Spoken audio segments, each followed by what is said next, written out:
Y cap. देखो theta और पाई यही डिफाइन होगा। अगर मैं बात करूं जो हमने ये स्फीयर बनाया है, जो हमारे पास स्फीयर बना हुआ दिखाई दे रहा है, बेसिकली जो ये स्फीयर हमने बनाया है किससे बनाया है, हमने अलग अलग रेडियस की रिंग ली और उसको ऊपर नीचे रखते चले गए, हमारे पास स्फीयर बन गया। सर ये बात समझ नहीं आई। देखो मैं आपको समझाता हूं कैसे। कि मैंने सबसे पहले मैंने ये एक छोटी सी ये रिंग ली, छोटी सी, ठीक है। फिर मैंने इसके ऊपर एक हल्की सी रिंग और ली जो मैंने इसके ऊपर रख दी।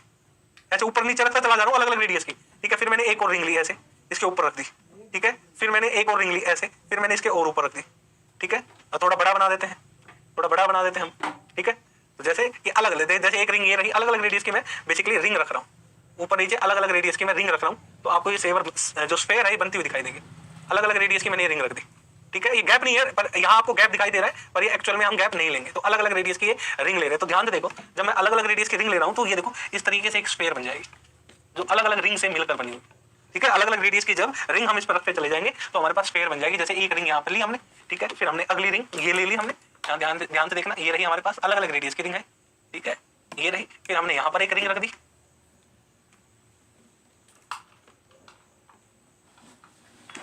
ये रही हमारे पास, ठीक है। फिर एक रिंग और ली हमने, ये रखी यहाँ पर। फिर एक रिंग हमने और ली, ये रही हमारे पास। तो अलग अलग रेडियस की रिंग में रखता चला गया और मेरे पास क्या बन गई बच्चों, स्फीयर बन गई, ठीक है। जैसे ये बन गई,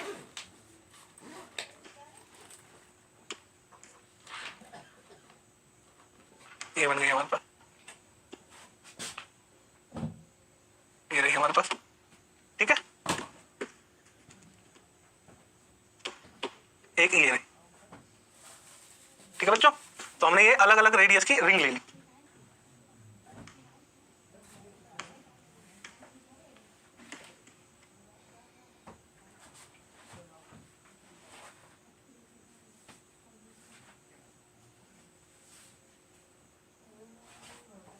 एक बार फिगर बन जाती है, एक बार एग्जैक्टली, फिर हम इसको समझेंगे, ठीक है।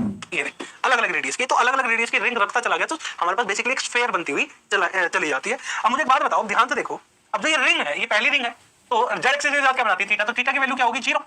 अब एक रिंग ये रही है हमारे पास, देखो ये रही है रिंग, और जो ये वाली रिंग है कितना एंगल बना रही है थीटा के साथ, अगर हम बात करें तो ये कितना बना रही है थीटा के साथ, हमने बोल दिया 30 डिग्री बना रही है भाई हमारे पास, ठीक है। फिर एक और रिंग है ये वाली, ये कितना बना रही है भाई हमारे पास, ध्यान से देखो ये वाली रिंग। तो अलग अलग रिंग से मिलकर बना हुआ है, और ये हमारे पास क्या कर रही है भाई, जेड एक्सिस के साथ एंगल बना रही है। कितना बना रही है, मान लेते हैं 45 डिग्री हमारे पास एंगल बना रही है, ठीक है। फिर हमारे पास एक और रिंग है, तो मैंने अलग अलग रिंग रख दी। ये रिंग कितना एंगल बना रही है बच्चों, ये वाली रिंग।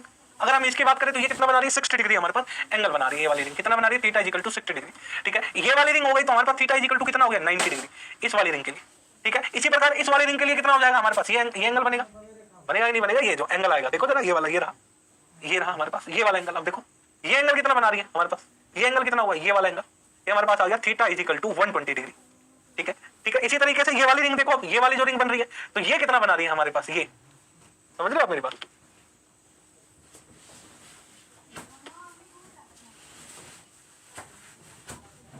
ठीक है। आपको मैं एक बार बना देता हूं, देखो ये एंगल कितना बना रही है, ठीक है। ये देखो ये एंगल कितना बना रही है, 90 डिग्री। अब ये एंगल कितना बना रही है हमारे पास, 120। ये वाला एंगल कितना हो गया, 150। और ये वाला एंगल कितना हो गया, यहाँ पर जो रिंग है थीटा इक्वल टू 180 डिग्री, ठीक है।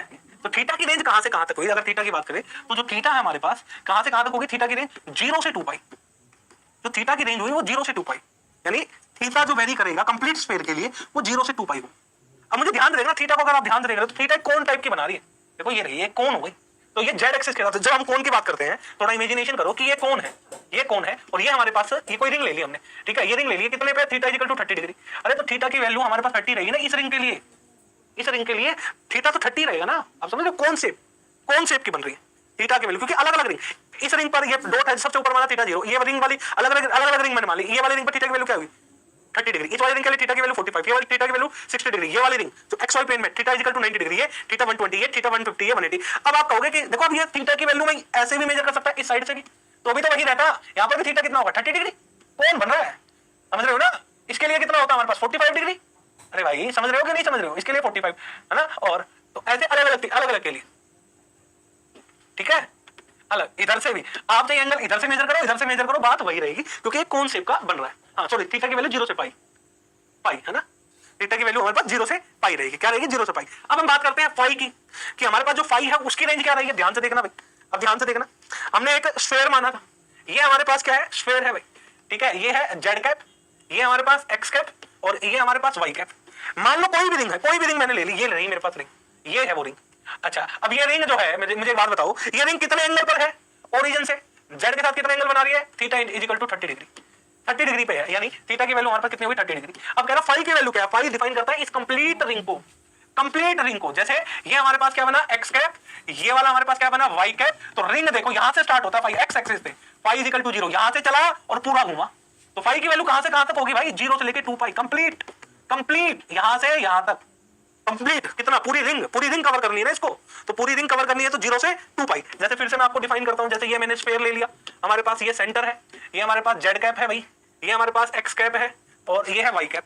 अब अलग अलग रिंग से बना हुआ है स्फीयर, तो जो सेंटर पे जो रिंग है वो एक बार बनाओ, ये रही हमारे पास। बताओ फाई की वैल्यू कहां से मेजर करते हैं हम? जेड एक्सिस से। याद करो, कॉपी के पन्ने पलटो, फाई हम कहां से मेजर करते हैं? जेड एक्सिस से, यहां से मेजर करते हैं। यहां पर फाई की वैल्यू 0 होगी, यहां पर फाई की वैल्यू क्या होगी? 0, क्योंकि सॉरी एक्स एक्सिस से हम फाई को मेजर करते हैं, फाई की वैल्यू क्या होगी? 0। तो वही तो मैं आपको बता रहा हूं, तो यहां पर फाई की वैल्यू 0 है, ठीक है। अगर मैं यहां पर आ जाऊं तो फाई की वैल्यू कितनी हो जाएगी? 30 डिग्री इस पॉइंट पर। अगर मैं यहां आऊंगा तो फाई की वैल्यू कितनी हो जाएगी हमारे पास? 60 डिग्री। अगर मैं यहां आऊंगा तो फाई की वैल्यू कितनी हो जाएगी? 90 डिग्री। तो फाई हमारे पास कहां से कहां रोटेट कर रहा है? फाई हमारे पास रोटेट करता है 0 to 2 पाई, कंप्लीट फाई, तो कंप्लीट स्फीयर। तो स्फीयर होता है, अगर पूरा स्फीयर दे रखा है तो फाई की वैल्यू 0 से 2 पाई, थीटा की वैल्यू 0 से पाई, और हमारे पास क्या कहते हैं, एक और आगे हमारे पास क्या कहते हैं, आर की वैल्यू 0 से इन्फिनिटी।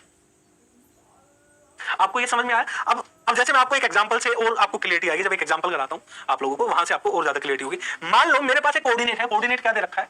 5, 30 डिग्री और 90 डिग्री, ये हमारे पास कोऑर्डिनेट है, ठीक है। ये पोजीशन आपको बतानी है, ये एक पोजीशन है किसी कोऑर्डिनेट की, वो आपको डिफाइन करनी है। और ये क्या है हमारे पास? Are theta phi. कौन से कोऑर्डिनेट में दे रखा है? स्फेरिकल कोऑर्डिनेट में। तो स्फेरिकल कोऑर्डिनेट में दे रखा है, तो ये पोजीशन बताओ क्या होगी। तो आपको पोजीशन शो करो, तो कैसे शो करोगे? तो सबसे पहले 5 रेडियस कितने का बनाना है? 5 का हमें क्या बनाना है? स्फीयर बनाना है। स्फीयर बनाएंगे तो रेडियस क्या लेंगे? 5। ये ले लिया हमने 5, आर इजिकल टू 5 मीटर का हमने एक रेडियस बनाया आपको समझाने के लिए। लोकेशन ये है एक्स कैप, ये है वाई कैप, और ये है जेड कैप। तो हमने रेडियस बना दिया 5 मीटर का, इसका रेडियस कितना है? 5 मीटर। फिर कह रहा है थीटा की वैल्यू कितनी है? 30 डिग्री। तो यानी 30 डिग्री पर एक रिंग बनानी है, तो थीटा कहां से मेजर होता है? जेड एक्सिस से। तो यहाँ यानी थीटा की वैल्यू 0 है, तो थीटा से आप 30 डिग्री यहाँ आ गए। तो ये एंगल कितना बना हमारे पास? ये थीटा कितना बना? Theta is equal to 30 degree. तो यहाँ पर एक रिंग होगी 30 डिग्री पर, तो एक रिंग बनाओ। तो मैंने रिंग बना दी भाई, मैंने रिंग बना दी, ये बन गई रिंग, ये बन गई हमारे पास रिंग 30 डिग्री।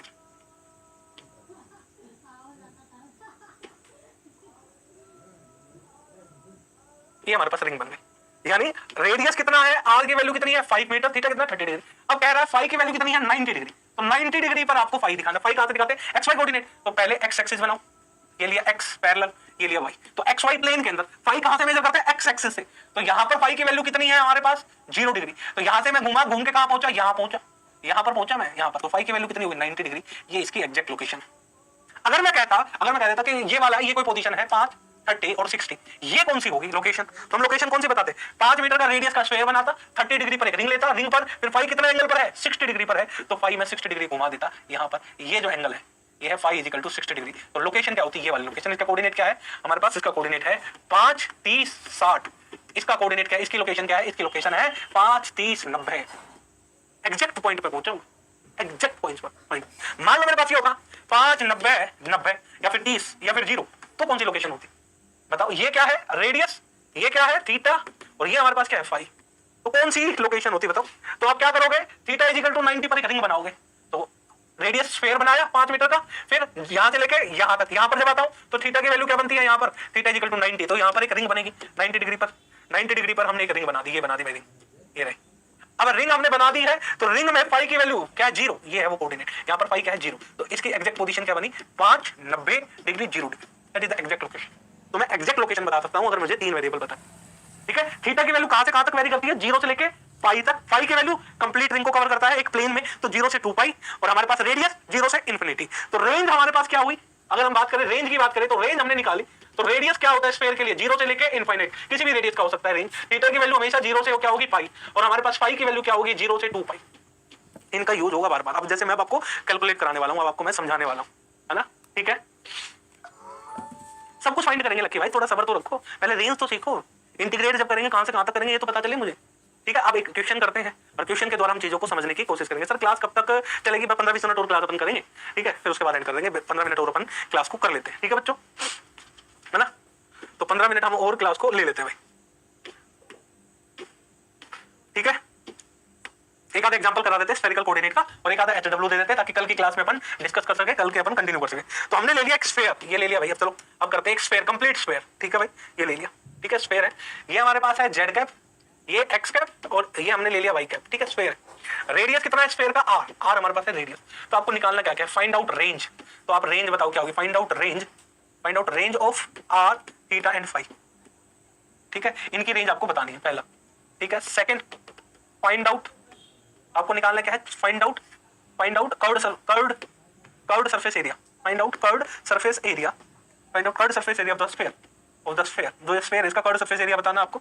नंबर थर्ड आपको क्या बताना? Find out volume of the sphere, volume of the sphere, दो स्फेयर दे रखा है, इसका वॉल्यूम आप लोगों को बताना है क्या होगा। शाबाश, सॉल्यूशन करो, सॉल्यूशन देखो। सबसे पहले रेंज की बात करते हैं। रेंज क्या होगा भाई? रेंज हमारे पास, रेंज नहीं पता तो कुछ नहीं पता, तो हम कुछ निकाल ही नहीं सकते। तो रेंज क्या होगा मुझे एक बात बताओ, आर की वैल्यू कहां से? मिनिमम रेडियस 0 और मैक्सिमम कितना है? आर, ठीक है।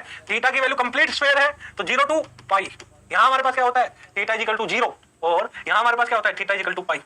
अच्छा जी, पाई की वैल्यू कंप्लीट स्फेयर है ना, तो 0 से 2 pi, that is the range. बहुत बढ़िया, हाँ जी गुरुदेव, हमें रेंज समझ में आया, हमें यहां तक आपकी बातें समझ में आई। अब आगे बढ़ते हैं। तो आपको एरिया लिखना है। क्या लिखना है? ये जो स्फेयर है, अब थोड़ा सा फील करना मेरे साथ, ये जो, ठीक है, ये जो हमारे पास एक स्फेयर है, इमेजिनेशन करो, ग्लोब है आपके हाथ, ठीक है, ग्लोब है आपके हाथ में, ठीक है, आपके हाथ में ग्लोब है, आप ग्लोब को टच कर पा रहे हैं, फील कर पा रहे हैं, या फुटबॉल आपके हाथ में, आप फील कर पा रहे हैं, सरफेस पे फील कर पा रहे हैं, पूरा सरफेस बिल्कुल। तो ये इस फुटबॉल का सरफेस एरिया हमें कैलकुलेट करना है। तो जब भी हम सरफेस एरिया निकालते हैं ना, तो सरफेस पर जिसका एरिया निकालना है, जिस सरफेस का एरिया निकालना है, तो उस सरफेस पे छोटा सा एरिया लेंगे हम। जब भी हम किसी सरफेस का एरिया निकालेंगे ना, तो उस सरफेस पे एक छोटा सा एरिया लेंगे। तो मैंने क्या किया, कहीं बॉल के कहीं पर भी मैंने छोटा सा एरिया ले लिया, डीए। तो ये बॉल है फुटबॉल, तो मैंने यहां पर एक छोटा सा एरिया मान लिया, मैंने यहां पर एक छोटा सा एरिया मान लिया। ध्यान से देखना, यहां पर माना एक छोटा सा एरिया, कितना माना मैंने area? DA, area, vector quantity लिखेंगे, ठीक है ना। तो मुझे जब ये एरिया लिया, तो ओरिजिन से कितनी दूरी पर है ये एरिया? आर बराबर आर, क्योंकि हम एरिया, क्योंकि मुझे किसका एरिया लिखना है? कर्व्ड सरफेस, यानी जो बॉल है इसका सरफेस एरिया लिखना है। तो सरफेस पर एरिया मानूंगा ना, ऐसा थोड़ी अंदर मानूंगा। तो भाई एरिया किसी सरफेस का लिखूंगा, तो जिस सरफेस का एरिया मैं निकाल रहा हूं, उसी सरफेस पे छोटा सा एरिया माना। अब ये सरफेस में छोटा सा एरिया मैं यहां भी ले सकता हूं भाई, ये ले लिया, मान लो मैंने ये मान लिया एरिया डीए, ले सकता हूं ना, कहीं पर भी ले सकता हूं ना। तो आर की वैल्यू क्या है? आर के बराबर। मान लो छोटा सा एरिया मैंने यहां ले लिया, तो यहां पर अगर मैं लूंगा तो मुझे बताओ आर की वैल्यू किसके बराबर? आर, क्योंकि एरिया तो मैं कहीं भी ले सकता हूं। तो जब भी मैं देखो, जब भी, क्योंकि एरिया लिखना है ना मुझे, कर्व्ड सरफेस एरिया लिखना है, तो छोटा एरिया लिखना पड़ेगा ना। तो जब भी हम एरिया लिखते हैं, एक वेरिएबल एरिया के लिए फिक्स होगा हमेशा। तो यहां पर एक वेरिएबल कौन सा फिक्स दिखा रहा है? आर, रेडियस, रेडियस फिक्स है। स्फेरिकल कोऑर्डिनेट डीएल, डीएल हम क्या लिखते हैं भाई? डीआर, आर कैप अभी भी लिखना सिखाया था, r d theta, theta cap, r sine theta, d phi, phi cap. तो हमें एरिया लिखना है डीए। तो एरिया जब हम लिख रहे हैं, फिक्स क्या है? आर बराबर आर। एक, जब भी एरिया लिखते हैं तो एक वेरिएबल फिक्स होता है, लिख लो, मैंने कहा था स्टार बना के रखो, काम आएगा। तो आर यानी ये फिक्स है, आर स्मॉल आर, ये फिक्स है। तो ये फिक्स है, इसको छोड़ो, बाकी दो को मल्टीप्लाई करो। तो डी ए हमारे पास क्या आया? R square sine theta d phi. Direction क्या होगी? जो फिक्स हुआ है आर के, that is the d a. ये हमारे पास छोटा सा area, that is the d a. ये हमारे पास एक छोटा सा एरिया वेक्टर है। अब हमारे पास एरिया वेक्टर आ गया, यानी मैंने एक छोटा सा एरिया लिख दिया, तो मैं क्या पूरा एरिया लिख सकता हूं? कर्व्ड सरफेस एरिया, बिल्कुल। इसका क्या कर दो? इंटीग्रेशन, इसका इंटीग्रेशन कर दो, सरफेस है तो दो बार इंटीग्रेशन। तो r square sine theta d phi r cap. अब एक बात ध्यान से देखना, आर क्या है? फिक्स है ना, कोऑर्डिनेट, ये तो चेंज नहीं हो रहा। तो ये वैल्यू यहां पुट करूंगा कि नहीं करूंगा? बिल्कुल करूंगा। तो ये क्या बन जाएगा जब यहां पुट करूंगा? तो ये capital R square, capital R square क्यों आया? अरे इन दोनों को मल्टीप्लाई कर स्मॉल आर आ रहा, लेकिन ये तो फिक्स है ना, ये तो चेंज नहीं हो रहा, रेडियस तो चेंज नहीं हो रहा। जब कर्व्ड सरफेस लिख रहे हैं, छोटा सा एरिया जब मैंने लिखा तो आर तो चेंज नहीं हो रहा, तो ये वैल्यू तो पुट करूंगा ना। तो ये वैल्यू पुट करूंगा तो स्मॉल आर की जगह क्या आएगा? कैपिटल। और कैप, ये तो फिक्स है, ये बाहर आ जाएगा। तो एरिया कितना बन गया? Curved surface area r square sine theta d phi. Phi की वैल्यू कहां से कहां तक है? कंप्लीट स्फेयर, रेंज, रेंज इसलिए लिखाई थी कि इंटीग्रेट करेंगे हम।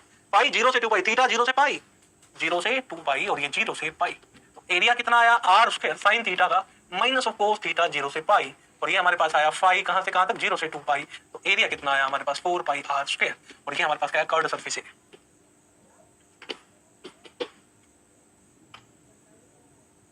आर कैप डायरेक्शन कैसे पता चला भाई? जो फिक्स है उसी की डायरेक्शन, जो फिक्स है उसी की डायरेक्शन। मुझे बात बताओ, ये आर है, ये आर है तो ये क्या बनेगी? Are cap. सिंपल सी बात है। लेकिन फिर भी मैं आप लोगों को बता रहा हूं, आपको ऐसे यहां से सीखो, जो फिक्स है उसकी डायरेक्शन है। ये फिक्स क्या है? आर, तो आर कैप। अगर थीटा फिक्स होता तो थीटा कैप आता, अगर फाई फिक्स होता तो फाई कैप आता। ऐसे एग्जांपल करवाऊंगा। हाँ ना में बोलेंगे भाई, अगर मुझे वॉल्यूम निकालनी हो तो क्या मैं इसकी वॉल्यूम निकाल सकता हूं? बिल्कुल बिल्कुल निकाल सकते। क्यों नहीं निकाल सकते भाई? कोई कारण तो हो ना निकालने का, बिल्कुल निकाल सकते हैं। तो हम क्या करेंगे, छोटी सी वॉल्यूम मानेंगे। जैसे जैसे ये मेरे पास स्फीयर थी, ये मेरे पास स्फीयर थी भाई, ये ओरिजिन था, ये हमने क्या लिया, दैट इज द ओरिजिन। ये डायरेक्शन है एक्स कैप, ठीक है, सॉरी ये हमने क्या लिया था, that is the x cap, ये वाई कैप, और ये वाली डायरेक्शन हमारे पास बन गई जेड कैप। मुझे एक बात बताओ, मुझे निकालना क्या है? वॉल्यूम। तो छोटा सा एक वॉल्यूम लूंगा ना भाई। मैंने एक छोटा सा वॉल्यूम लिया, कितनी दूरी पर लिया भाई? गेंद के अंदर, जो फुटबॉल है उसके अंदर हमने एक छोटा सा वॉल्यूम माना। तो वॉल्यूम के लिए तो मैं कहीं भी मान सकता हूं आर दूरी पर। ये क्या है हमारे पास? डीवी, छोटा सा वॉल्यूम। तो इसे डीवी को हम कैसे लिखते हैं? स्फेरिकल कोऑर्डिनेट में लिखना सिखाया। अरे यार याद रखो, ये है formula, r square sine theta d theta d phi d r. तो यहां रखो भाई, r square sine theta d phi d r. ये छोटा सा, ये वाला वॉल्यूम है जो मैंने माना है। टोटल निकालना है तो इसका क्या कर दो, इंटीग्रेट। इसका क्या कर दो, इंटीग्रेट। तो टोटल 3 बार इंटीग्रेशन, वॉल्यूम के लिए 3 वेरिएबल है, 3 बार इंटीग्रेशन।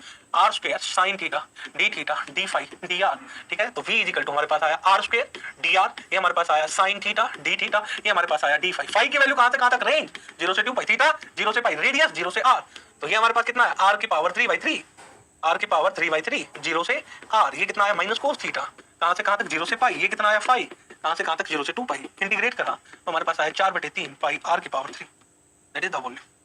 क्या यही वॉल्यूम होता है? क्या हमारे पास यही वॉल्यूम होता है?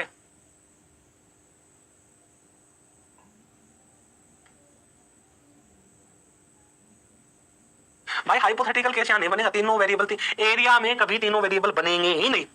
एक जब भी एरिया लिखोगे तो एक वेरिएबल कांस्टेंट, क्योंकि एरिया लिख रहे हो भाई, तो एरिया के लिए दो ही, जब भी एरिया कैलकुलेट करते हैं तो 2 ही वेरिएबल होते हैं हमारे पास, 3 नहीं होते। तो एक हमेशा फिक्स होगा। वॉल्यूम के लिए 3 वेरिएबल चाहिए होते। अब वॉल्यूम के लिए कभी भी दो वेरिएबल से वॉल्यूम नहीं लिख सकते। 2 वेरिएबल से तो एरिया ही लिखा जाएगा, 3 वेरिएबल से वॉल्यूम, स्ट्रेट लाइन एक वेरिएबल से। तो हाइपोथेटिकल केस बना नहीं सकते ना। हाँ भाई मोहित भाई, क्या दोबारा से पूछो, किसी को कोई डाउट है तो प्लीज पूछो, प्लीज शाबाश। किसी को अगर कोई डाउट है तो प्लीज मुझसे पूछे।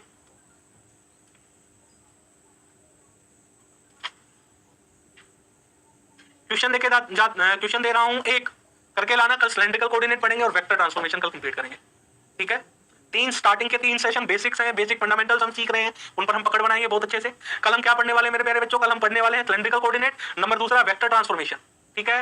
Now sir all clear sir, है ना? कैलकुलेटिंग वॉल्यूम विदाउट नहीं हो सकता भाई, इंटीग्रेट करना पड़ेगा बच्चे, है ना। फिक्स क्या रखना है, कैसे समझे, यही तो समझा रहा हूं। जब से डीपीपी मिलेगी क्या, आज देख लेना भाई आप लोगों को, है ना। हाँ भाई, के रिलेटेड डाउट है, ठीक है। हाँ आपके डाउट लूंगा अभी मैं, आपके जो भी डाउट है वो भी हमें लेंगे। पहले एक बार यहाँ तक समझ में आया, लेकिन इसमें आर स्क्वायर हमने लिया है सर जी, कार्टेशियन में कांस्टेंट था तो उसे रिमूव कर दे रहे थे। कहाँ रिमूव, कांस्टेंट को कहाँ रिमूव कर रहे थे भाई? उसमें जरूरत नहीं पड़ रही थी भाई, उसमें जरूरत नहीं पड़ रही थी। एक बार हम बातचीत करेंगे, एक मिनट थोड़ा सा इसके रिगार्डिंग हम बातचीत कर लेते हैं। मेरे प्यारे बच्चों मुझे एक बात बताओ, जब मैं एरिया लिख रहा हूं तो एरिया सेंटर से मैं सरफेस पर लूंगा ना, तो मैंने यहाँ पर छोटा सा एरिया ले लिया, तो मुझे बात बताओ आर के बराबर होगा। यहाँ पर एरिया लिख रहा हूं तो स्मॉल और कैपिटल आर के बराबर है, कहीं भी ले लो। इस बॉल के सरफेस पर, ये जो फुटबॉल इसके सरफेस पर यहाँ ले लो तब भी आर के बराबर है, कहीं भी ले लो। तो यानी आर की वैल्यू फिक्स है, तो यानी आर बराबर आर फिक्स है, तो ये चेंज नहीं होगा। एक वेरिएबल फिक्स होगा, फिक्स होगा तो मतलब वो नहीं बदलेगा। तो अगर जो फिक्स है उसको छोड़ो, ध्यान से देखना भाई, मैंने क्या कहा, जो फिक्स है, फिर से मैं आप लोगों को रिपीट कर देता हूं, जो फिक्स है उसको छोड़ो। तो इसको छोड़ दिया, इसको और इसको मल्टीप्लाई करो, इसको मल्टीप्लाई करेंगे तो क्या आया, r square sine theta d phi. जो फिक्स हुआ है उसकी डायरेक्शन आर कैप। यहां तक समझ में आया?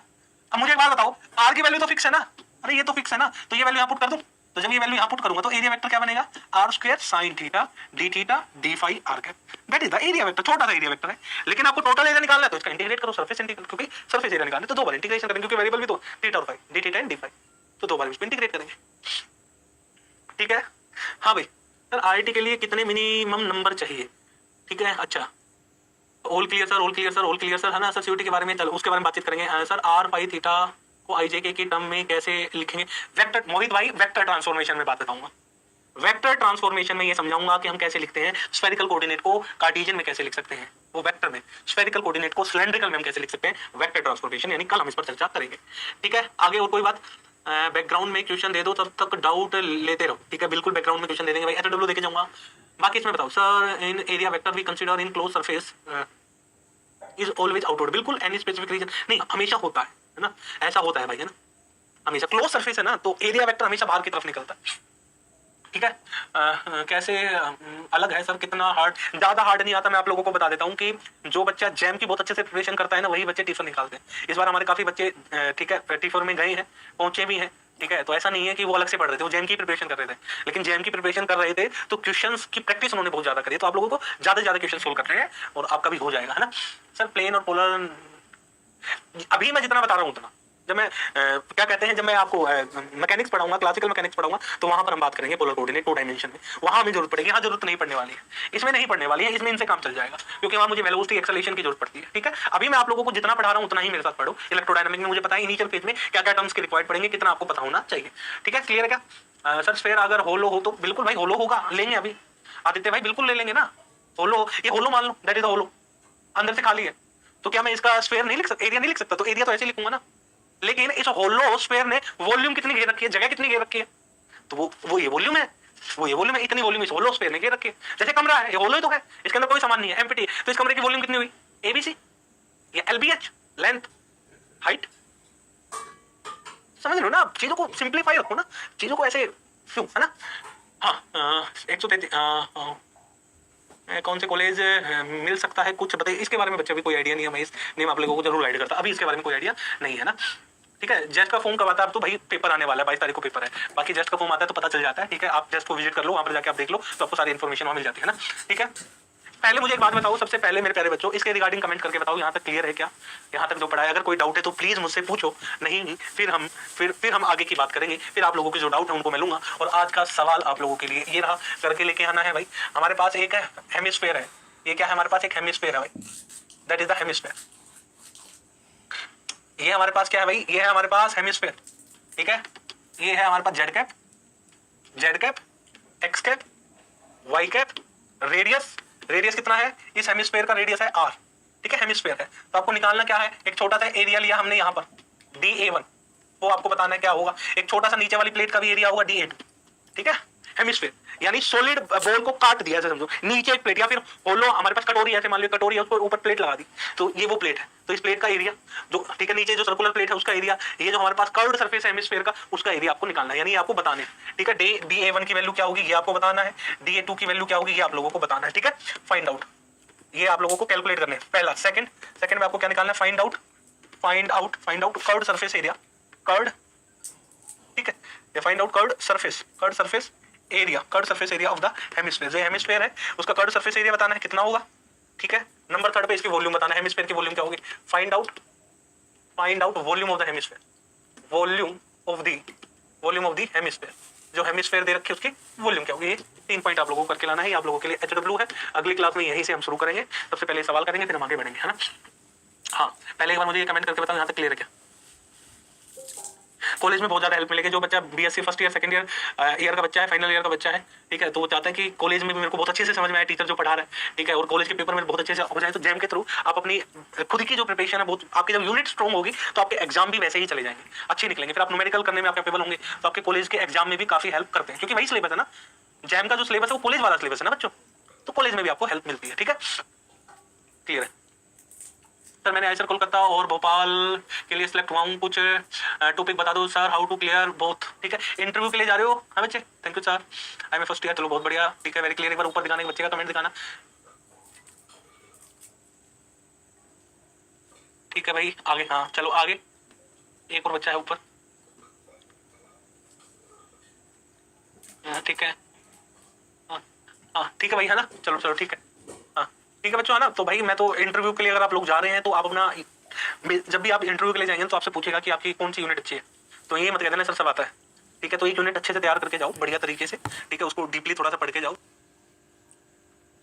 चीजों को समझ के जाओ और उसके इर्द गिर्द अपने आप को प्रिपेयर करो। ठीक है, अगर आप कोई भी टॉपिक बोलते हो, ठीक है, तो वो आपको अच्छे से आना चाहिए, है ना, उसकी बेसिक्स क्या है, और उसमें एडवांस में जब डेप्थ में चलते चले जाओ तो एक एक फैक्टर क्या होता है, एक एक टर्म क्या होती है, उसमें आपको पता होनी चाहिए, है ना, एक एक बारीक बारीक बातें आप लोगों को पता होनी चाहिए, तो वहीं से चीजें चली जाती है। ठीक है, जो भी बच्चा दे रहा है इंटरव्यू के लिए जा रहा है, ठीक है, मेरा होता है IIT जेम दे सकता हूँ, बिल्कुल भाई, IIT जो बच्चा BSc पास आउट हो चुका है उन्हीं के लिए पेपर है IIT जेम। ठीक है, इंटरव्यू में टॉपिक आए हैं हमें, एग्जाम एंड इंटरव्यू में टॉपिक, ठीक है भाई, हाँ तो मैं आपको बता रहा हूँ, तो आप अपना बेस्ट देके जाओ, बेस्ट यूनिट जो आपको लगती है कि ये इस पर मेरी बहुत अच्छी पकड़ है। काफी बच्चों की क्वांटम मैकेनिक्स में अच्छी पकड़ होती है तो क्वांटम मैकेनिक्स बोलते हैं, काफी बच्चे इलेक्ट्रोडायनामिक में बहुत अच्छी पकड़ रखते हैं, इलेक्ट्रोडायनामिक में कह देते हैं कि सर इलेक्ट्रोस्टैट वाला पार्ट बहुत अच्छा है मेरा एज कम्पेयर टू अदर, तो वहां से आपसे सवाल पूछेंगे, वहां पे आपको चीजें आपके लिए पूछी जाएंगी, है ना। ट्यूशन के लिए बुक बता दूं, बता देंगे भाई, है ना। अभी मैं बाकी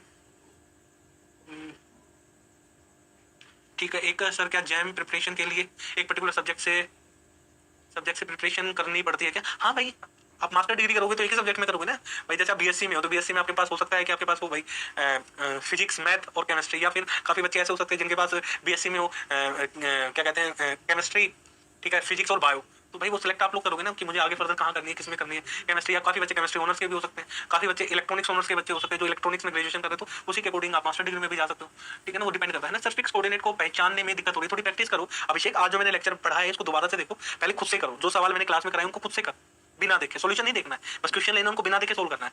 फिर जहां आप अटके हो तो वहां पर जाके आप लेक्चर की हेल्प लो, मैंने कैसे समझाया कैसे करवाया, तो वहां से आपको हेल्प मिल जाएगी, तो आप वो जाके कर सकते हैं, ठीक है। हाँ आगे भाई, on the basis of which college given interview, ये भाई क्या कहना चाहते हो समझ नहीं आया बात, है ना। हाँ ठीक है भाई, है ना, बिल्कुल, है ना। बीएससी नॉन मेडिकल, हाँ चलो ठीक है, बिल्कुल कर सकते हो, कोई दिक्कत नहीं है ना। वर्क एनर्जी जो रह गया है वो पढ़ाएंगे, वो जल्दी पढ़ाएंगे भाई, है ना, ठीक है चलो। हाँ भाई, हाँ पीसीएम है तो आप कर सकते हो, बिल्कुल आप कर सकते हो ना। आप फिजिक्स में आप अगर आप फिजिक्स ऑनर्स के हो तो भी आप कर सकते हो, अगर आप फिजिक्स केमिस्ट्री मैथ है तब भी आप कर सकते हो। काफी बच्चों के पास ये भी कोर्स होता है फिजिक्स मैथ और कंप्यूटर साइंस, वो वाले बच्चे भी कर सकते हैं। यानी आपके पास एक फिजिक्स जो है मेजर सब्जेक्ट होना चाहिए बीएससी में, मेजर ये बात है, ठीक है। फिजिक्स आपके पास एज ए मेजर सब्जेक्ट होना चाहिए, तो आप दे सकते हैं, ठीक है, क्लियर। हाँ जो जिसका कोई सवाल नहीं है, जिसको सब कुछ क्लियर है, वो जा सकता है भाई, ठीक है। बाकी और कोई बच्चा किसी को कोई डाउट है तो प्लीज पूछो,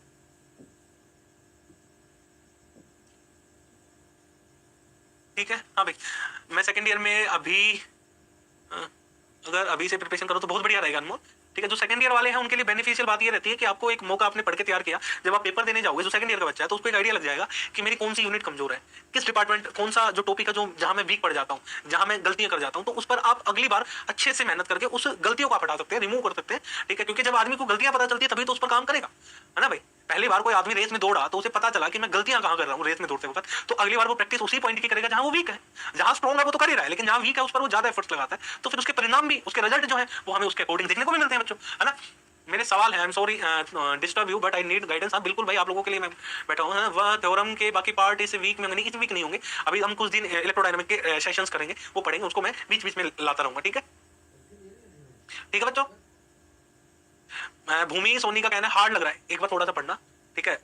पढ़ोगे, समझ आया कि नहीं है पहले ये बताओ, समझ आ गया है तो आप जब खुद से करके देखो, जैसे क्लास कंप्लीट हो गई है, अब आपको काम क्या करना है, खुद से करना है भाई, खुद से इन द सेंस खुद बैठो, ठीक है। जो एग्जाम्पल क्लास में कराए हैं उन एग्जाम्पल को अब बिना देखे हुए, ऐसा नहीं है कि भाई नोट्स बाहर लिखे हुए हैं उनको देख देख के सोल्व कर रहा हूं, प्लीज ऐसा मत करना, है ना। ऐसा ऐसे भी बच्चे हैं जो ये कर रहे होंगे, ठीक है, तो उनको ना करें, है ना, ठीक है सर जी, है ना, ठीक है, बहुत बढ़िया, है ना।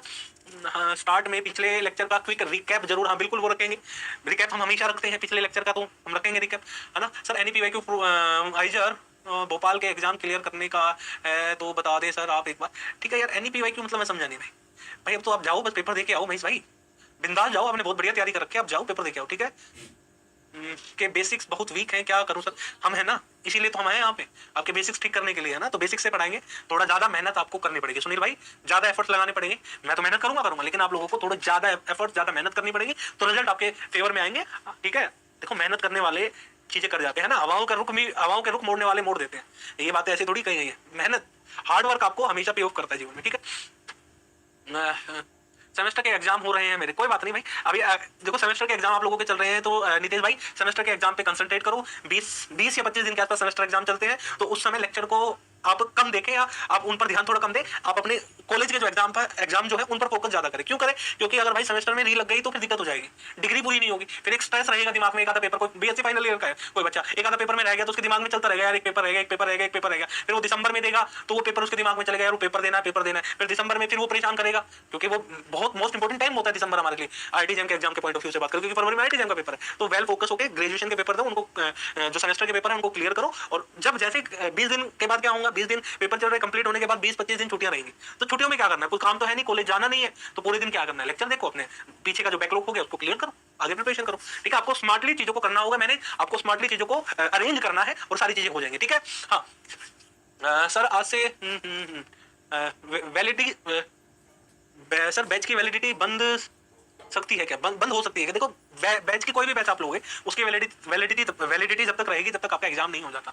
कोई भी बैच लो, फरवरी में एग्जाम, जब तक एग्जाम नहीं हो जाएगा जब तक आपके बैच की वैलिडिटी रहेगी। ठीक है, आईआईटी जेईई और सीयूटी पीजी वाला बैच है, तो ये समझो सीयूटी पीजी का जब तक एग्जाम नहीं होगा जब तक आपके पास वैलिडिटी बनी रहेगी। ठीक है, सीयूटी पीजी तक आपके पास वैलिडिटी रहेगी। ठीक है, हाँ सर इस क्वेश्चन में A1 के लिए क्या कांस्टेंट रखें? बहुत बढ़िया, R1। यही तो आपको ध्यान रखना था यार, मुझसे मत पूछो यार, आपको यही ध्यान रखना है, यही तो आपको करना है। ठीक है, ठीक है। भोपाल में मेल आया था कि इंटरव्यू नहीं होगा, तो क्या क्वेश्चन थोड़ा सा टफ आएगा क्या? ठीक है, भोपाल से मेल आया था कि इंटरव्यू नहीं होगा। भाई इंटरव्यू नहीं होगा तो कोई ना कोई एंट्रेंस एग्जाम वहां रख लेंगे। ठीक है, दो ही तरीका है। ठीक है, बच्चों को या तो भाई या तो बच्चों को छाटेंगे ना, वहाँ पे बुलाते हैं इंटरव्यू के लिए, काफी बच्चों को बुलाते हैं, या तो एग्जाम रख देंगे वहाँ पे या फिर इंटरव्यू ले लेंगे। ठीक है, वहाँ बाकी देख वहाँ पर जाओगे जब पता चलेगा बच्चे क्या होगा। वैसे तो इंटरव्यू लेते हो है ना, अभी तक तो ये होता था इंटरव्यू लेते थे। बिल्कुल करो है ना, कौन सी बुक प्रीफर कर सकते हैं? देखो भाई एक एस.सी. वर्मा की क्लासिकल इलेक्ट्रोमैग्नेटिज्म के नाम से एक बुक आई है, वो आप प्रीफर कर सकते हो। ठीक है, बीएससी वाले बच्चों के लिए है वो। ठीक है, उसको आप यूज कर सकते हो, आपके लिए वो अच्छी बुक है। ठीक है, थ्योरी के हिसाब से भी अच्छी है वो, है ना, और क्वेश्चंस के हिसाब से भी आप उसको यूज कर सकते हो। बाकी आप लोगों की बात बता देता हूँ, जितना मैं आप लोगों को पढ़ाऊंगा, जितने आपको डीपीपी मिलेंगे, टेस्ट मिलेंगे, उतना कर लिया सफिशिएंट रहेगा, मोर देन सफिशिएंट रहेगा। अगर उतना ईमानदारी से कर लिया तो बस उतना ही आप ईमानदारी से नहीं कर पाओगे। फिर से रिपीट कर रहा हूँ, पहला दिन है, बहुत जोश में हो, बस ये जोश आपको अंत तक दिखाना है। ठीक है, ठीक है बच्चों, तो इसी के साथ आज के सेशन को यही एंड करता हूँ। और सर ठीक है, आज से ही स्टार्ट हुआ है भाई हमारा ये बैच सरकार 3.2, आज पहला सेशन है, पहली क्लास है आज मेरी। ठीक है, तो आज से ही हमारे बैच स्टार्ट हुआ है, तो आप लोग ठीक है बच्चों, आज के लिए सेशन को यही एंड करते हैं। नेक्स्ट क्लास में अपन वेक्टर ट्रांसफॉर्मेशन पढ़ेंगे और साथ ही साथ कोऑर्डिनेट सिस्टम को कंप्लीट करेंगे। ठीक है बच्चों, इसी के साथ आज के सेशन को मैं यही एंड करता हूँ। ठीक है, तो आज हमने पढ़ा क्या है, कोऑर्डिनेट सिस्टम पढ़ा। कोऑर्डिनेट सिस्टम में हमने क्या सीखा, कार्टेशियन कोऑर्डिनेट सिस्टम सीखा। कार्टेशियन कोऑर्डिनेट में हमने डीएल को लिखना सीखा। डीएल हमारे पास क्या था भाई, d x x cap, d y y cap, और हमारे पास क्या था, डी जेड जेड कैप। फिर हमने वॉल्यूम लिखना सीखा। वॉल्यूम हमारे पास क्या था, d x d y d z. ठीक है, ये हमने पढ़ा। फिर हमने स्फेरिकल कोऑर्डिनेट की बात करी, तो स्फेरिकल कोऑर्डिनेट में डी आर आर कैप, हमारे पास r d theta theta cap, फिर हमारे पास आ गया r sine theta d phi phi cap, ये हमारे पास आ गया। फिर हमने वॉल्यूम की बात करी, तो वॉल्यूम हमारे पास r square sine theta d phi d r, ये आ गया हमारे पास, दैट इज द वॉल्यूम। ठीक है, रेंज आपको बताई थी कंप्लीट स्फीयर के लिए। ठीक है, वो रेंज जो है वो बदलती रहती है क्वेश्चन टू क्वेश्चन। तो इसी के साथ आज के सेशन को मैं यहीं एंड करता हूँ। आज हमने इन सब बातों के बारे में चर्चा करी, नेक्स्ट क्लास में हम इन चीजों को और पढ़ेंगे। आप पढ़ते रहे, मेहनत करते रहे। इसी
कितना रोटेट हो गया,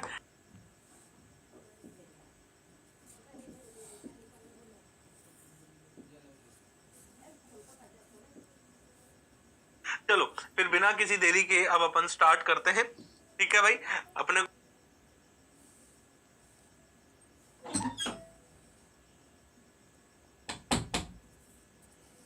वो वैसे अपनी आधा घंटा क्लास हो चुकी है आज लेट, चलो कोई बात नहीं। तो ये हम सब पढ़ चुके हैं, ये हम सब पढ़ चुके हैं। ठीक है, कोऑर्डिनेट सिस्टम, कार्टेशियन कोऑर्डिनेट और स्फेरिकल कोऑर्डिनेट। तो कार्टेशियन कोऑर्डिनेट में हमने डीएल के बारे में बात की थी। डीएल हमारे पास होता है dx x कैप प्लस में dy y कैप प्लस में dz z कैप। ठीक है, और साथ ही साथ वॉल्यूम एलिमेंट हमने लिखा था तो हमारे पास आया था dx dy एंड dz। फिर हमने स्फेरिकल कोऑर्डिनेट के बारे में बात की थी, तो डीएल हमारे पास क्या आया था, ठीक है, dr r कैप, फिर आया r d theta, theta cap, फिर हमारे पास आया r sin theta d phi, r sin theta r sin theta d phi, और यह phi cap, that is the DL. और dv की हम बात करें तो हमारे पास क्या आया था, r square sin theta d theta d phi and dr, that is the volume element. हमने लास्ट सेशन में पढ़ा है, बहुत बढ़िया। अब आगे चलते हैं, आज हम पढ़ने वाले हैं that is the cylindrical coordinate system पर हम बात करेंगे, साथ ही साथ वेक्टर ट्रांसफॉर्मेशन की हम चर्चा करेंगे। अगर आपको कार्टेशियन में दे रखा है तो हम उसको स्फेरिकल में कैसे लिखेंगे, यानी कार्टेशियन से स्फेरिकल कोऑर्डिनेट में हम कन्वर्जन सीखेंगे। आपको कोई भी एक ए वेक्टर है वो आपको सिलेंड्रिकल कार्टेशियन कोऑर्डिनेट में गिवन होगा और उसको आपको स्फेरिकल में लिखना है, नंबर 1। ठीक है, नंबर 2 बात, आपको स्फेरिकल में गिवन होगा और किसमें लिखना है, कार्टेशियन। ठीक है, अब हम दोबारा से वेक्टर का ट्रांसफॉर्मेशन करेंगे, हमें किसमें गिवन होगा भाई, हम बात करें तो हमें गिवन किसमें होगा, हमें वो स्फेरिकल में गिवन होगा और हमें उसका कन्वर्जन किसमें करना है बच्चों, हमें उसका जो कन्वर्जन करना है वो कार्टेशियन में उसको कन्वर्ट करना है। हमें किसमें गिवन होगा, स्फेरिकल कोऑर्डिनेट, हमें स्फेरिकल कोऑर्डिनेट हमें गिवन होगा और उसको कार्टेशियन में हमें कन्वर्ट करना है। ठीक है, अगर हम आगे बात करें तो वेक्टर ट्रांसफॉर्मेशन करना है कार्टेशियन से सिलेंड्रिकल कोऑर्डिनेट। कार्टेशियन में गिवन होगा, सिलेंड्रिकल में कैसे लिखेंगे, अगर हमें सिलेंड्रिकल में दे रखा है तो कार्टेशियन में कैसे लिखेंगे। बेसिकली आज हम इस सेशन में ये सारी बातें आज हम चर्चा करने वाले हैं, तो एक एक करके अपन शुरुआत करते हैं। ठीक है, तो सबसे पहले हम बात कर लेते हैं सिलेंड्रिकल कोऑर्डिनेट सिस्टम की। कल मैंने आप लोगों को क्वेश्चन भी दिया था, उस पर भी अपन चर्चा करेंगे। तो सिलेंड्रिकल कोऑर्डिनेट सिस्टम में हमारे पास तीन वेरिएबल है, ठीक है, r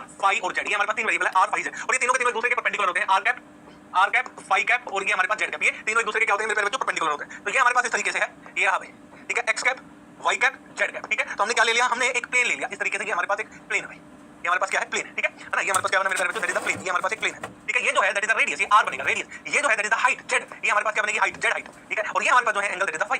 ठीक है, अब आप कहोगे कि सर ये प्लेन कैसे बन गया, आपने कैसे बना दिया, तो मैं आपको थोड़ा सा इमेजिनेशन कराता हूं, ध्यान से देखना। ये हमारे पास एक हम एक सिलेंडर बना रहे हैं, हम क्या बना रहे हैं, हम एक सिलेंडर बना रहे हैं। ठीक है, हम क्या बना रहे हैं, हम एक सिलेंडर बना रहे हैं। तो ये हमने इस तरीके से सिलेंडर रख रहे हैं। ठीक है, ध्यान से देखना, ये हमने क्या रख दिया, सिलेंडर रख दिया। ठीक है, ठीक है, ये हमने सिलेंडर रख दिया। तो मैं आप लोगों को फिर से थोड़ा सा रिपीट करके दिखा देता हूं कि हम कैसे बना रहे हैं। ठीक है, पहले हम एक सिलेंडर बना लेते हैं ताकि आपको थोड़ा सा फील आए। ये हमारे पास एक सिलेंडर है, ये हमारे पास क्या एक सिलेंडर है। तो ये सिलेंडर बेसिकली है क्या, मैं बात करूं तो ये हमने ओरिजिन ले लिया, और जो ये है हमारे पास z कैप है, और हमारे पास ये जो एक्सिस है x कैप है, ये वाली एक्सिस हमने y कैप मानी, और ये हमारे पास o पॉइंट है। तो मुझे एक बात बताओ, मैं जो ये है हमने ये ले लिया यहां से, ध्यान से देखना, ये इस तरीके से हमने ये लिया है, ये रहा। ठीक है, ये क्या है, that is the radius of the cylinder, और ये एंगल क्या है हमारे पास phi, यानी गेट दरवाजा। आप अपने घर के दरवाजे को इमेजिनेशन करो एक बार, आप अपने घर के दरवाजे को इमेजिनेशन करो, ये वही दरवाजा है, और phi एंगल हमारे पास x एक्सिस से बनता है। जब इस दरवाजे को पूरे को घुमा दूंगा, यानी इस प्लेन को अगर मैं 360 डिग्री रोटेट कर दूं तो मेरे पास क्या बन जाएगा, कंप्लीट सिलेंडर बन जाएगा। यानी हमारे पास ये कोई एक्सिस हो गई और इसके साथ ये एक दरवाजा है, ये एक दरवाजा है। अगर मैं इसको 360 डिग्री रोटेट कर दूं तो हमारे पास क्या बन जाता है, सिलेंडर बन जाता है। तो हमारे पास क्या बन जाता है मेरे प्यारे बच्चों, हमारे पास हमें सिलेंडर देखने को मिलता है। अगर हम बात करें तो ये क्या है, that is the radius r, और r की डायरेक्शन क्या होती है, और ये हम अगर इसकी बात करें तो ये क्या है हमारे पास, हाइट ऑफ द सिलेंडर, यानी ये हमारे पास क्या बन गया, z। तो z की डायरेक्शन क्या होती है, ये r और z एक दूसरे के परपेंडिकुलर होंगे। तीसरा हमारे पास एंगल क्या है, phi, जो किससे मेजर कर रहा है, x एक्सिस से। phi की डायरेक्शन क्या होगी, ये phi क्या होगी, कितनी होगी, यानी r phi और z एक दूसरे के परपेंडिकुलर है। अगर मैं इसको पूरे को रोटेट कर दूं तो कंप्लीट एक सिलेंडर हमें मिलता है भाई, हमें कंप्लीट एक सिलेंडर मिलता है। तो ये वाली फिगर हमने, ये वाली फिगर है हमारे पास, ये क्या है, x cap y cap z cap. तो हमने सिंपली क्या लिया, ये हमारे पास वो दरवाजा हमने लिया, सिंपली हमारे पास क्या है, वो दरवाजा है। ठीक है, इस तरीके से भाई। ठीक है, अब मुझे बताओ ये क्या बना, दैट इज द रेडियस। ये हमारे पास क्या रेडियस, तो रेडियस की डायरेक्शन क्या है, r कैप। ठीक है, ये हमारे पास क्या बनेगी, हाइट क्या बना भाई, z कैप, और ये हमारे पास x एक्सिस के साथ एंगल क्या है, phi। क्या एंगल, ये x एक्सिस के साथ phi एंगल है, तो ये डायरेक्शन क्या बनी, phi cap. x y plane में है phi, z उसके परपेंडिकुलर है। ठीक है, देखो ये r और phi परपेंडिकुलर कैसे, ध्यान से देखना, ये डिस्टेंस भी तो r होगी, और ये डायरेक्शन क्या बनेगी, r कैप, और ये जो एंगल है ये 90 डिग्री का। इमेजिनेशन करके देखो आप, गेट का ये हमारे पास जो दरवाजा है गेट का नीचे वाली साइड। ठीक है, r क्या होगी, r होगी इस डायरेक्शन में, दैट इज द r, और एंगल phi क्या होगा उसके परपेंडिकुलर, क्योंकि घूम रहा है phi। एंगल phi हमारे पास घूम रहा है, कितना घूमेगा angle phi, 2 pi। Angle phi हमारे पास किसमें घूमेगा, 2 pi के अंदर, यानी कंप्लीट एंगल बना रहा है। ठीक है, x y प्लेन में एंगल phi हमारे पास कौन से प्लेन में मेजर कर रहे हैं, x y प्लेन में। ठीक है ना, आप इमेजिनेशन कर पा रहे हो कि ये हमारे पास एक दरवाजा है। ठीक है, ये दरवाजा एक एक्सिस के साथ है, ये मान लो एक्सिस है, इसके साथ ये वाला दरवाजा, तो ये नीचे वाली साइड, तो ये क्या बना, r कैप, और एंगल phi क्या है इधर, और ये एंगल phi कंप्लीट अगर घुमा दे तो 2 pi घूमेगा, यानी x y प्लेन। ठीक है, r हमारे पास क्या हो गया, रेडियस हो गया सिलेंडर का, z हमारे पास क्या होगी, हाइट हो गई सिलेंडर की, दैट इज द z। ये हमारे पास z, ये हाइट जो होगी सिलेंडर की, दैट इज द z। ठीक है, अब मुझे बात बताओ, ये r है तो ये भी r है, तो x किसके बराबर होगा, r का कंपोनेंट करो तो x को हम क्या लिखेंगे, r cos phi, और y किसके बराबर होगा, r sin phi, और हमारे पास z किसके बराबर होगा, z के बराबर होगा। तो ये हमारे पास किस चीज में काम आएगा, ये हमारे पास ये एक तरीके से ब्रिज का काम करेगा जब हमें कन्वर्जन करना होगा। जब हम कन्वर्जन की बात करेंगे, जब हम वेक्टर ट्रांसफॉर्मेशन की बातचीत करेंगे, चर्चा करेंगे, तब हमारे पास ये काम आएगा। तब हमारे पास ये क्या आएगा मेरे प्यारे बच्चों, जो हमें काम आएगा, आपको ये पता होना चाहिए x किसके बराबर है, कैसे लिखा है x, ये r है, ये हमारे पास डायरेक्शन कौन सी बनी, r है। तो r है, r का एक कंपोनेंट x एक्सिस के लंब, एक कंपोनेंट y एक्सिस के लंब, z as it is z रहेगा मतलब। ठीक है, ये कन्वर्जन का काम करेगा। अब हम बात करते हैं dl की। अब हम किसकी बात करेंगे मेरे प्यारे बच्चों, dl की हम बातचीत करेंगे। तो हम dl कैसे लिखेंगे भाई, हमारे पास दो पॉइंट है, हमारे पास दो पॉइंट है। ठीक है, एक पॉइंट a है और एक पॉइंट हमारे पास b है। तो हम इन दोनों पॉइंट्स के बीच में क्या लिख रहे हैं, dl लिख रहे हैं। तो एक पॉइंट हमारे पास क्या है, r phi और z, दूसरा पॉइंट क्या है हमारे पास, r प्लस dr। ठीक है, phi प्लस d phi, और हमारे पास क्या आ जाएगा यहाँ से, z plus dz, phi plus dy और z प्लस dz, ये आ गया हमारे पास। ठीक है, अब ध्यान से देखना भाई, आप लोग इसको थोड़ा सा ध्यान से समझना। ए है r phi z, r plus dr, phi plus dy, z plus dz है हमारा। ठीक है सर, r कैप जो रेडियस की डायरेक्शन में होगा ना, वो बिल्कुल r के अलोंग, r के अलोंग, r। ठीक है, यहाँ से यहाँ तक r दूरी, तो इसी के अलोंग होगा। ठीक है, इसी के होगा। जैसे जैसे मैं आप लोगों को फिर से बताता हूँ कि हमारे पास ये हमारे पास सिलेंडर है, ये हम सिलेंडर की बात कर रहे हैं, ये एक्सिस है सिलेंडर की, जेड एक्सिस है, तो ये अगर आर दूरी लेंगे तो ये डायरेक्शन क्या बनेगी, आर कैप। अगर मैं ये आर लूंगा तो ये वाली डायरेक्शन क्या बनेगी, आर कैप, आर, ठीक है, आर हमेशा, ठीक है, याद करो हम आर लिखते थे तो आर के अलोंग, ठीक है, आर कैप हमेशा आर के अलोंग, ठीक है। अब ध्यान देखना हमें लिखना है, तो अगर मैं बात करूं ए से बी हमें जाना है तो नेट डिस्प्लेसमेंट लिखनी है ए और बी के बीच में, तो हम डीएल को क्या लिखेंगे यहाँ पे, डीएल किसके बराबर होगा भाई, d r final coordinate minus initial coordinate, अगर सिंपल तरीका देखें तो डी5, फिर हमारे पास क्या आया डीजेड। अब मुझे एक बात बताओ, आर को किसमें मेजर करेंगे, रेडियस है, ये मीटर में मेजर होगा, हाइट किसमें मेजर होगी, मीटर में, एंगल किसमें मेजर होगा, हमारे पास डिग्री में, तो क्या हम इनको ऐड कर सकते हैं, नहीं। अब देखो जरा आर के अलोंग लेंथ में कितना चेंज किया गया, डीआर, डीआर किसके अलोंग किया गया मेरे प्यारे बच्चों, आर के अलोंग, ठीक है, ध्यान से देखना इसको, आर ये रहा, तो ये हमारे पास आ गया, that is the d r, r के अलोंग, ठीक है। जेड के अलोंग कितना जोड़ गया, डीजेड, तो जेड के अलोंग जब हम ऐड करेंगे तो कितना आएगा, ऊपर की तरफ डीजेड, ये आ गया हमारे पास, यहां से यहां तक, ये क्या बना डीजेड। अब एंगल फाई, फाई एंगल के, फाई देखो, फाई में कितना एंगल, डी5, फाई के अंदर हमारे पास कितना एंगल है, डी5, तो फाई के अलोंग हम यहां पर कर रहे हैं, तो ये रहा हमारे पास, ये एंगल कितना है, डी5, कितना एंगल हमने ये ले लिया भाई, ये हमारे पास जो एंगल है डी5, तो आर कितनी बनी, ये आर, ये वाली लेंथ, ठीक है, आर बन गई रेडियस इनटू में एंगल, तो आर डी5, ठीक है। आर के अलोंग कितना लेंथ का चेंज आया, डीआर, तो हमारे पास क्या है, डीआर आर कैप, लेकिन डी5 एंगल को रोटेट करते हैं, यानी फाई में थोड़ा सा एंगल रोटेट करके डी5, तो नेट लेंथ में कितना चेंज आता है हमारे पास, वो है आर डी5, तो यहां पर एक और कंपोनेंट आएगा, दैट इज द आर, और जेड के अलोंग डीजेड, तो ये हमारे पास डिस्प्लेसमेंट वेक्टर है, दैट इज द डीएल, जैसे हमने स्फेरिकल में किया था उसी तरीके से हमने यहां पर इसको किया है ना। सर आर को रो भी बोल सकते हैं, बिल्कुल रो बोल सकते हैं, क्योंकि आर जो है वो पोजीशन वेक्टर को डिफाइन करता है। जब भी हम बेसिक अगर उसकी बात करें, सिंबल की बात करें, तो आर हमेशा पोजीशन वेक्टर को बताता है, ठीक है, लेकिन यहाँ पर कंफ्यूजन हो सकती है भाई, यहाँ पर हम बात करें पोजीशन वेक्टर और रेडियस में कंफ्यूजन हो सकती है, लेकिन यहाँ पर जो आर है वो रेडियस को बता रहा है। तो कई बार जब आप बुक देखेंगे, बुक आप ओपन करेंगे तो आर की जगह रो सिंबल ले लेता है, यानी रो रिप्रेजेंट कर रहा है रेडियस को, तो उससे घबराने वाली कोई बात नहीं, ठीक है। इसको रिप्रेजेंट करता है कई बार रो, हमारे पास रेडियस को रिप्रेजेंट करता है, सिंपल है ना, ठीक है। तो ये हमारे पास हो गया, दैट इज द डीएल। अगर हमें डीवी लिखना हो तो डीवी अगर हमें लिखना हो तो इन तीनों को मल्टीप्लाई, तो हमारे पास क्या आएगा डीवी, बताओ, dV is equal to r d d five d that is the volume, ये हमारे पास आ गया वॉल्यूम आ गया। आगे हमें किसकी बात करनी है, रेंज की, अगला जो है हमारे पास दैट इज द रेंज। अब हमें रेंज पता होना चाहिए, रेंज यानी रेडियस, किस रेडियस का हम ले सकते हैं सिलेंडर, हमारे पास किस रेडियस का हो सकता है, मिनिमम 0 और मैक्सिमम इनफिनिट। अरे भाई हम जो सिलेंडर बना रहे हैं तो हम किस रेडियस का ले सकते हैं, मुझे एक बात बताओ, ठीक है। ये हमारे पास इस तरीके से है, ये हमारे पास एक्स कैप, वाई कैप और ये जेड कैप, ठीक है। ये हमारे पास सिलेंडर है, इस तरीके का हमारे पास सिलेंडर है, तो हम किस रेडियस का सिलेंडर ले सकते हैं भाई, हम सिलेंडर किस रेडियस का ले सकते हैं, इनफिनिट रेडियस का। हम जो सिलेंडर है वो किस रेडियस का ले सकते हैं, इनफिनिट, मिनिमम 0 मैक्सिमम इनफिनिट, तो किस रेंज यानी रेडियस किस रेंज, सिलेंडर की जो रेडियस की रेंज क्या होगी 0 से इनफिनिटी, पहली बात। दूसरा हम एंगल की बात करेंगे, एंगल फाई, जो फाई एंगल है हमारे पास, जो एंगल फाई है, एंगल फाई कौन से प्लेन में बात कर रहे हैं, एक्स वाई प्लेन, कंप्लीट। देखो दरवाजा घूम रहा है तो कितना एंगल यहां से स्टार्ट होगा ना भाई, यहां से स्टार्ट होकर कंप्लीट रोटेट करेगा ना, तो हमारे पास कंप्लीट रोटेट करेगा ना। तो अगर हम बात करें तो हमारे पास ये हमारे पास क्या था, दैट इज द, ये हमारे पास एक सिलेंडर था, ठीक है। थोड़ा सा समझने की कोशिश कीजिएगा, ये हमारे पास एक सिलेंडर है, ठीक है, ये हमारे पास इस तरीके से एक सिलेंडर है, ये रहा भाई, ये हमारे पास एक सिलेंडर है और ये कोऑर्डिनेट है, ठीक है। ये कोऑर्डिनेट है एक्स कैप, ये कोऑर्डिनेट है वाई कैप और ये हमारे पास जो कोऑर्डिनेट है that is the Z cap, ठीक है। ये हमारे पास और इससे सिलेंडर की हाइट जो है वो कितनी है, जेड है, ठीक है। मुझे बात बताओ फाई एंगल कहां से मेजर करते हैं, एक्स एक्सिस पे फाई की वैल्यू क्या होगी, 0, ठीक है। अब देखो दरवाजा बना रहा हूं जैसे मैंने पहले बनाया था, ये हमारे पास एक दरवाजा है, अगर मैं इसको पूरा घुमाऊं यानी अगर यहां पर होता तो x = 0, अब ये एंगल कितना है, दैट इज द फाई, तो ये कंप्लीट कितना घूमेगा, एक्स वाई प्लेन के अंदर, तो फाई की रेंज हमारे पास कहां से कहां तक होगी बताओगे, 0 to 2 pi, that is the range of phi. अच्छा हाइट की बात करें तो सिलेंडर की हाइट कितनी होगी, minus infinity to plus infinity. जैसे ये हमने क्या लिया था, सिलेंडर लिया था, ये हमारे पास सिलेंडर था भाई, ठीक है। और ये हमने इस तरीके से ले लिया, ये एक्स कैप, वाई कैप और ये हमारे पास जेड कैप। अब जो सिलेंडर बना रहा हूं तो मैं ऐसे भी तो बना सकता हूं, तो हाइट देखो, हाइट बढ़ा दी मैंने, तो हाइट मैं इससे ज्यादा भी ले सकता हूं, तो कहां से कहां तक, माइनस इनफिनिटी से लेके प्लस इनफिनिटी लेंथ का मैं सिलेंडर बना सकता हूं, दैट इज द रेंज। तो ये बेसिक रेंज बनी, तो हमारे पास बेसिक रेंज क्या है, यहां पर अगर हम बात करें तो बेसिक जो रेंज आई हमारे पास, जो रेडियस की रेंज रहती है वो रहती है 0 to इनफिनिटी, ठीक है। जो हमारे पास एंगल फाई है उसकी जो रेंज रहती है 0 to 2 पाई, और हमारे पास जो जेड की रेंज है वो minus infinity to plus infinity, इसके बीच में बेसिकली हमारे पास रेंज हमें देखने को मिलती है, किसके लिए, फॉर सिलेंडर, इसके लिए हमें ये रेंज देखने को मिलती है मेरे प्यारे बच्चों, ये हमें सिलेंडर के लिए देखने को मिलती है, फॉर सिलेंडर, ठीक है। क्लियर है, आगे चले, ये बात क्लियर, 0 से 2 पाई क्लियर हुआ कि नहीं, एक्स वाई प्लेन में complete circle x y plane में रिंग, अगर आपको ओपन सिलेंडर बनाना है तो रिंग, और रिंग के ऊपर रिंग रखते चले जाओ तो हाइट, तो कंप्लीट सिलेंडर हमारे पास बन जाता है। तो यहां तक आप लोगों को क्लियर है, मैं आगे चलूं, आना में जवाब देंगे भाई। अब अपन करेंगे इस पे क्वेश्चन करेंगे तो हमें और अच्छे से चीजों की समझ बनेगी। तो पहला न्यूमेरिकल हम कर रहे हैं, ठीक है। कल जो मैंने आप लोगों को न्यूमेरिकल दिए थे उस पर भी अपन डिस्कस करेंगे भाई, हम कहां आ गए, कैसे क्या हो गया, ठीक है।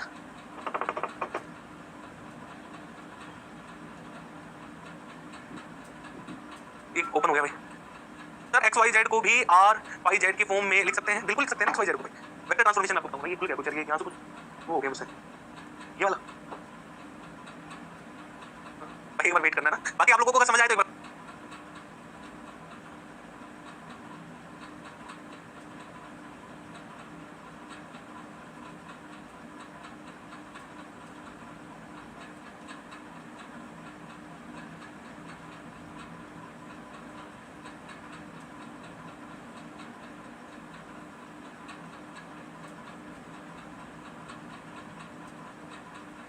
जाए तो एक बार मोटा बना के भेजें, ठीक है। फिर अपन इसको कंटिन्यू करेंगे ना, कैसे क्या हो गया। हाँ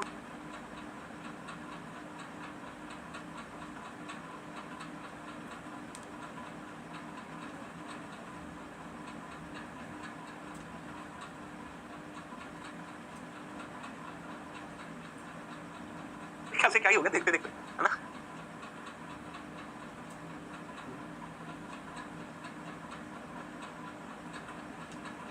बात करेंगे आशुतोष पांडे जी अपन बातचीत करेंगे, बिल्कुल बातचीत करेंगे, एक बार कमेंट करके बताएं क्लियर है यहाँ तक। अगर यहाँ तक क्लियर है तो आगे के सारे पॉइंट आपको क्लियर होंगे, होलो भी, सॉलिड भी, कैसा भी हो आप कर सकते हो।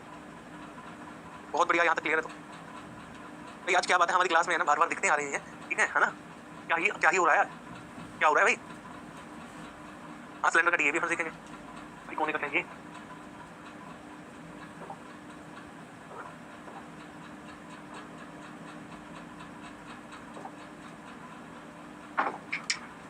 ये तो नहीं है।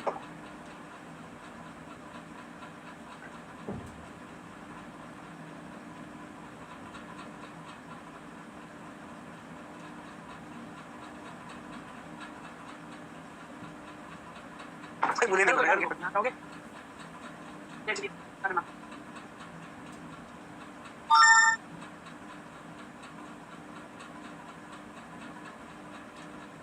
इसे मत करो यार, डिस्प्ले देखा।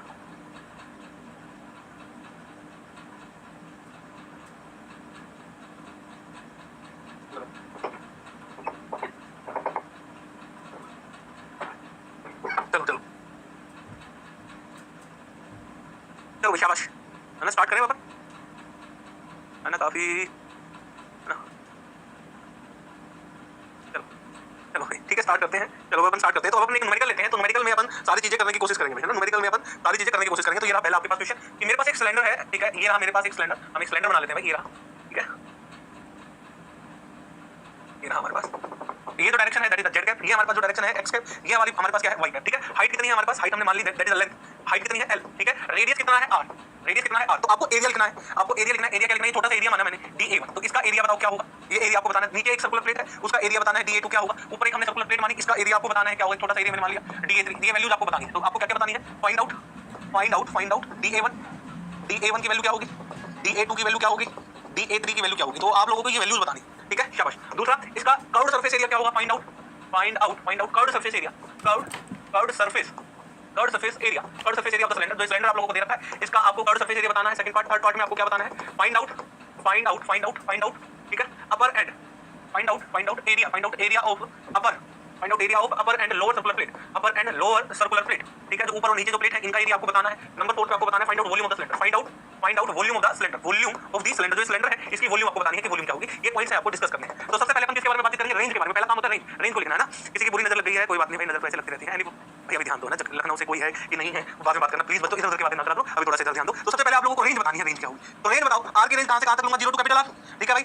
वाई की रेंज क्या होगी, कंप्लीट है हमारे पास, कंप्लीट है 0 टू 2 पाई, ठीक है। लेंथ कितनी होगी, यानी हम जेड की बात करें तो जेड अगर लिखना चाहे तो जेड कितना हो जाएगा, 0 टू एल। कहां से स्टार्ट हुई है, यहां से, ये ओरिजिन है। तो हमारे पास जेड की वैल्यू 0, हाइट कितनी होगी एल, तो 0 से एल जेड, ये रेंज हो गई। अब रेंज हो गई, आगे हमें क्या लिखना है। अब हमें सबसे पहले हम क्या लिखेंगे भाई, एरिया लिखेंगे dA1। सबसे पहले हम क्या लिखेंगे dA1। अब ध्यान से देखो dA1 जो हमारे पास कर्व्ड सरफेस है, पानी की बोतल यहां पर होगी, ठीक है भाई। पानी की बोतल कमाल हो गया भाई, पानी की बोतल ना, जैसे कि हमारे पास पानी की बोतल है, बिल्कुल सिलेंड्रिकल शेप की पानी की बोतल अपने पास ले, ताकि आपको फील आए। तो मेरे को कर्व्ड सरफेस लिखना है, यानी कर्व्ड सरफेस कौन सा है, जो ये वाला सरफेस है, that is the curved surface. तो ये सरफेस एरिया निकालना है कितना होगा सिलेंडर का। तो मैं क्या करूंगा मेरे प्यारे बच्चों, मुझे एक बात बताओ, मैं छोटा सा एरिया लूंगा कहां पर, सरफेस पर, क्योंकि मुझे एरिया किसका निकालना है, सरफेस का निकालना है। जिस सरफेस का टोटल एरिया निकालना है ना, तो उस सरफेस पर ही छोटा सा एरिया माना जाता है। तो मैं इस सरफेस पे यहां पर ले लिया छोटा सा एरिया, तो यहां पर मैंने क्या ले लिया, छोटा सा एरिया। अब मुझे बात बताओ, मैंने जब ये छोटा सा एरिया लिया है, ये मैंने जेड एक्सिस से कितनी दूरी पर है, आर बराबर आर पर है कि नहीं। अब जब भी मैं छोटा सा एरिया लूंगा, ध्यान से समझना, मैं आपको फील दिलाने की कोशिश करूंगा यहाँ पर कि मेरे पास ये हमारे पास क्या था, सिलेंडर था, ठीक है। और हमें कर्व्ड सरफेस निकालना है इस सिलेंडर का, ठीक है। ध्यान से देखिएगा, ये हमारे पास जेड एक्सिस है, that is the Z cap, ठीक है। ये हमारे पास जेड कैप। अब ध्यान से देखना, यहाँ पर भी एक रिंग होगी हमारे पास, यहाँ पर भी एक रिंग होगी, ये एक रिंग, क्योंकि रिंग से ये हमारे पास बना हुआ है। किससे बना हुआ है, रिंग से बना हुआ है, एक्स कैप, ठीक है, वाई कैप। अब मुझे बात बताओ, एरिया कहीं भी ले लो ना, मैंने यहाँ एरिया ले लिया, यहाँ पर एरिया लिया मैंने, कितनी दूरी पर लिया, आर बराबर आर दूरी पर, कितना एरिया dA1। मैं एरिया यहाँ भी तो ले सकता हूँ, कितनी दूरी पर होगा, रेडियस तो इसका आर ही है। डायरेक्शन क्या बनेगी, ये बनेगी एरिया की, क्योंकि कैसा है हमारे पास जो सिलेंडर कैसा है, क्लोज है, तो सरफेस के परपेंडिकुलर और आउटवर्ड, तो डायरेक्शन क्या बनेगी, ये बनेगी ना A1 की। तो मैं छोटा सा एरिया यहाँ ले लूँ, तो ये कितनी दूरी पर है, आर दूरी पर है, लेकिन एरिया की डायरेक्शन क्या बनेगी, यही बनेगी। अरे बनेगी कि नहीं बनेगी, मैं यहाँ ले लूँ, कितनी रेडियस कितना है, रेडियस तो आर ही है, तो डायरेक्शन क्या बनेगी, ये बनेगी। अरे आप कहीं भी ले लो ना, मैं ये मेरी जेड एक्सिस है, यहाँ पर एरिया ले लिया, तो एरिया की डायरेक्शन क्या होगी, यहाँ पर ले लूँ तो एरिया की डायरेक्शन ये, यहाँ पर ले लूँ तो एरिया की डायरेक्शन ये, कहीं भी छोटा सा एरिया ले लो। अब मेरी बात समझ लो, कहीं पर भी आप छोटा सा एरिया आप ले लो, ठीक है। तो कहीं पर भी ले लो आप एरिया, तो आर जो है वो फिक्स है, सेंटर से जो दूरी है हमारे पास वो क्या है, वो फिक्स है। आप कहीं पर भी क्या ले लो, छोटा सा एरिया ले लो, है ना। फोर कर्व्ड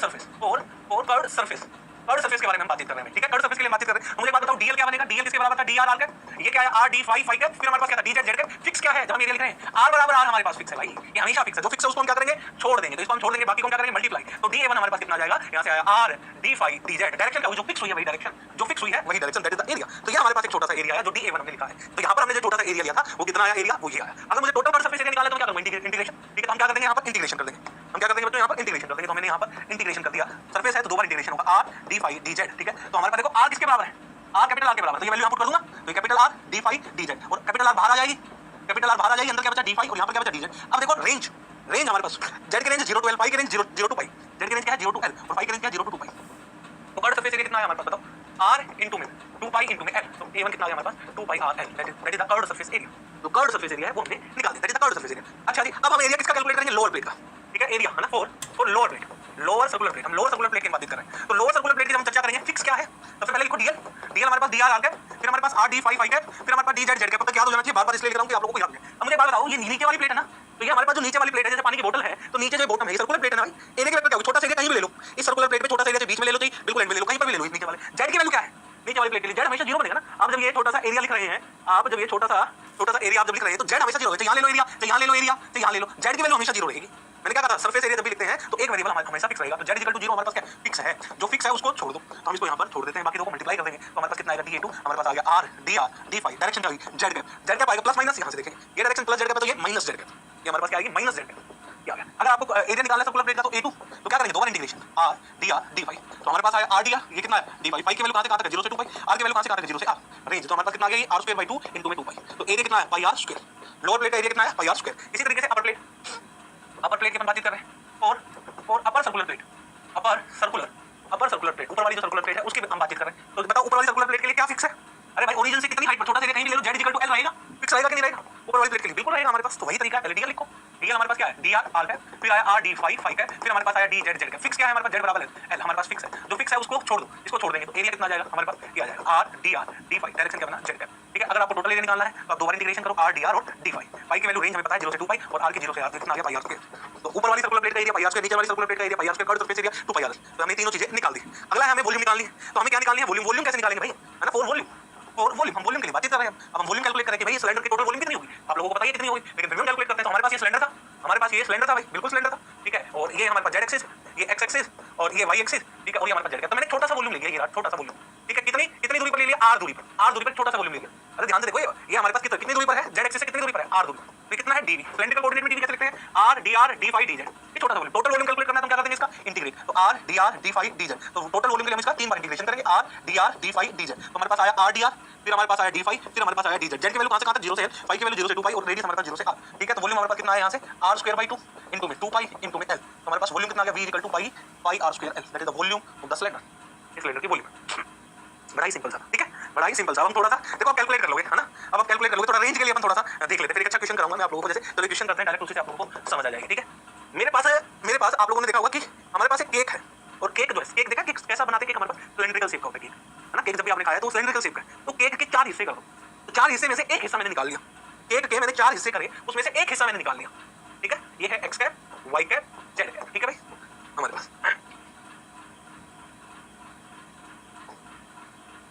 ये है हमारे पास केक के मैंने कितने हिस्से कर दिए बच्चे, 4 हिस्से, केक के 4 हिस्से, तो एक हिस्सा हमने ले लिया, हमने क्या ले लिया, एक हिस्सा, तो ये हमारे पास है, ठीक है, इस तरीके का, ठीक है, ये है केक, ठीक है, आपको दिखाई दे रहा है केक कैसा है, केक ये हमारे पास केक है भाई, क्या है हमारे पास ये केक, ठीक है, और केक का एक हिस्सा हमने निकाल लिया, ये पॉइंट है ओ, ठीक है भाई, बहुत बढ़िया। जो इसका रेडियस कितना है, इस केक का r रेडियस है, हाइट कितनी है इस केक की, l हाइट है।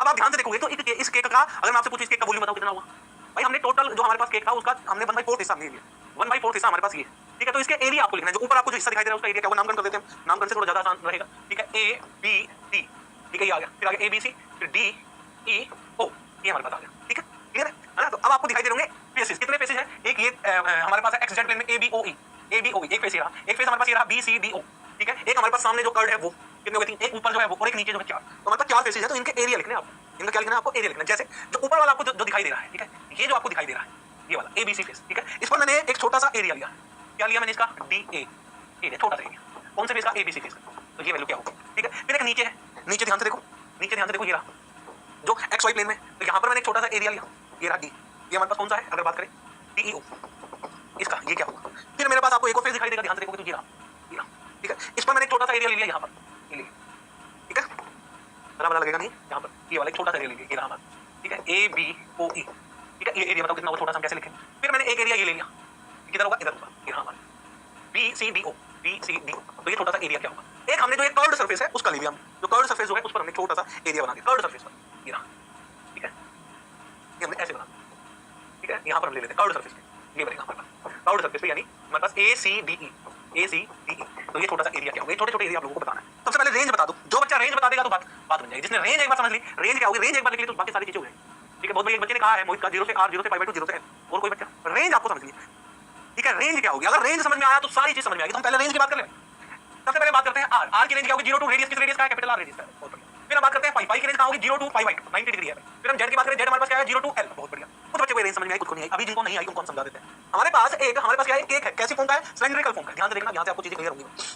ठीक है, तो ये जो ये केक है, ये कौन से प्लेन में है, ये xy प्लेन में है, ये है x कैप, ये है y कैप, क्योंकि 3 डायमेंशन हम दिखा नहीं पाते तो x एक्सिस को बाकी तरफ दिखा रहा हूं। तो ये है हमारे पास, और केक का ये कौन सा हिस्सा 1/4 हिस्सा है, हम इतना ले रहे हैं। ये केक है l हाइट का, सिलेंड्रिकल शेप का, इसकी हाइट कितनी है l है। तो मुझे एक बात बताओ, ये जो है कितना हिस्सा लिया, केवल इतना हिस्सा लिया। मैं पिंक कलर जो बना रहा हूं, केक का केवल और केवल मैंने इतना हिस्सा लिया है, इतना। पाई की वैल्यू कहां से स्टार्ट होती है, x एक्सिस से स्टार्ट होती है। मैं कहां से करते हैं, यहां से। तो यहां पाई की वैल्यू क्या होगी 0, और यहां पर पाई की वैल्यू कितनी होगी पाई बाय 2। तो पाई की रेंज, क्योंकि हम पिंक वाले शेप का हिस्सा हमने लिया है, एक हिस्सा 1/4, तो पाई की रेंज 0 से पाई बाय 2। रेडियस क्या होगी, सेंटर से हम मेजर करते हैं ना, और z एक्सिस क्या है, बाहर की तरफ है, बाहर की तरफ z एक्सिस। तो रेडियस क्या होगी 0 से लेके r, ये है r, तो 0 से r रेडियस है 0 से r। ठीक है भाई, दूसरा हाइट कितनी है 0 से l, क्या है सर, ये क्लियर हो गया। अब हम पेसिस लेके चलते हैं। देखो नामकरण जो कर रखा है वो मैं लिख देता हूं। ये जो पॉइंट है ये है a पॉइंट, ये पॉइंट मैंने लिया b, और ये वाला पॉइंट है c। आपको दिखाई दे रहा है, बिल्कुल दिख रहा है। अब ध्यान से देखना, आपको एक दीवार दिखाई दे रही है ABOE, ये वाली। क्या एक आपको रेक्टेंगल शेप की दीवार नहीं दिख रही, सिलेंडर का एक हिस्सा कैसा होगा, ये वाली ABOE।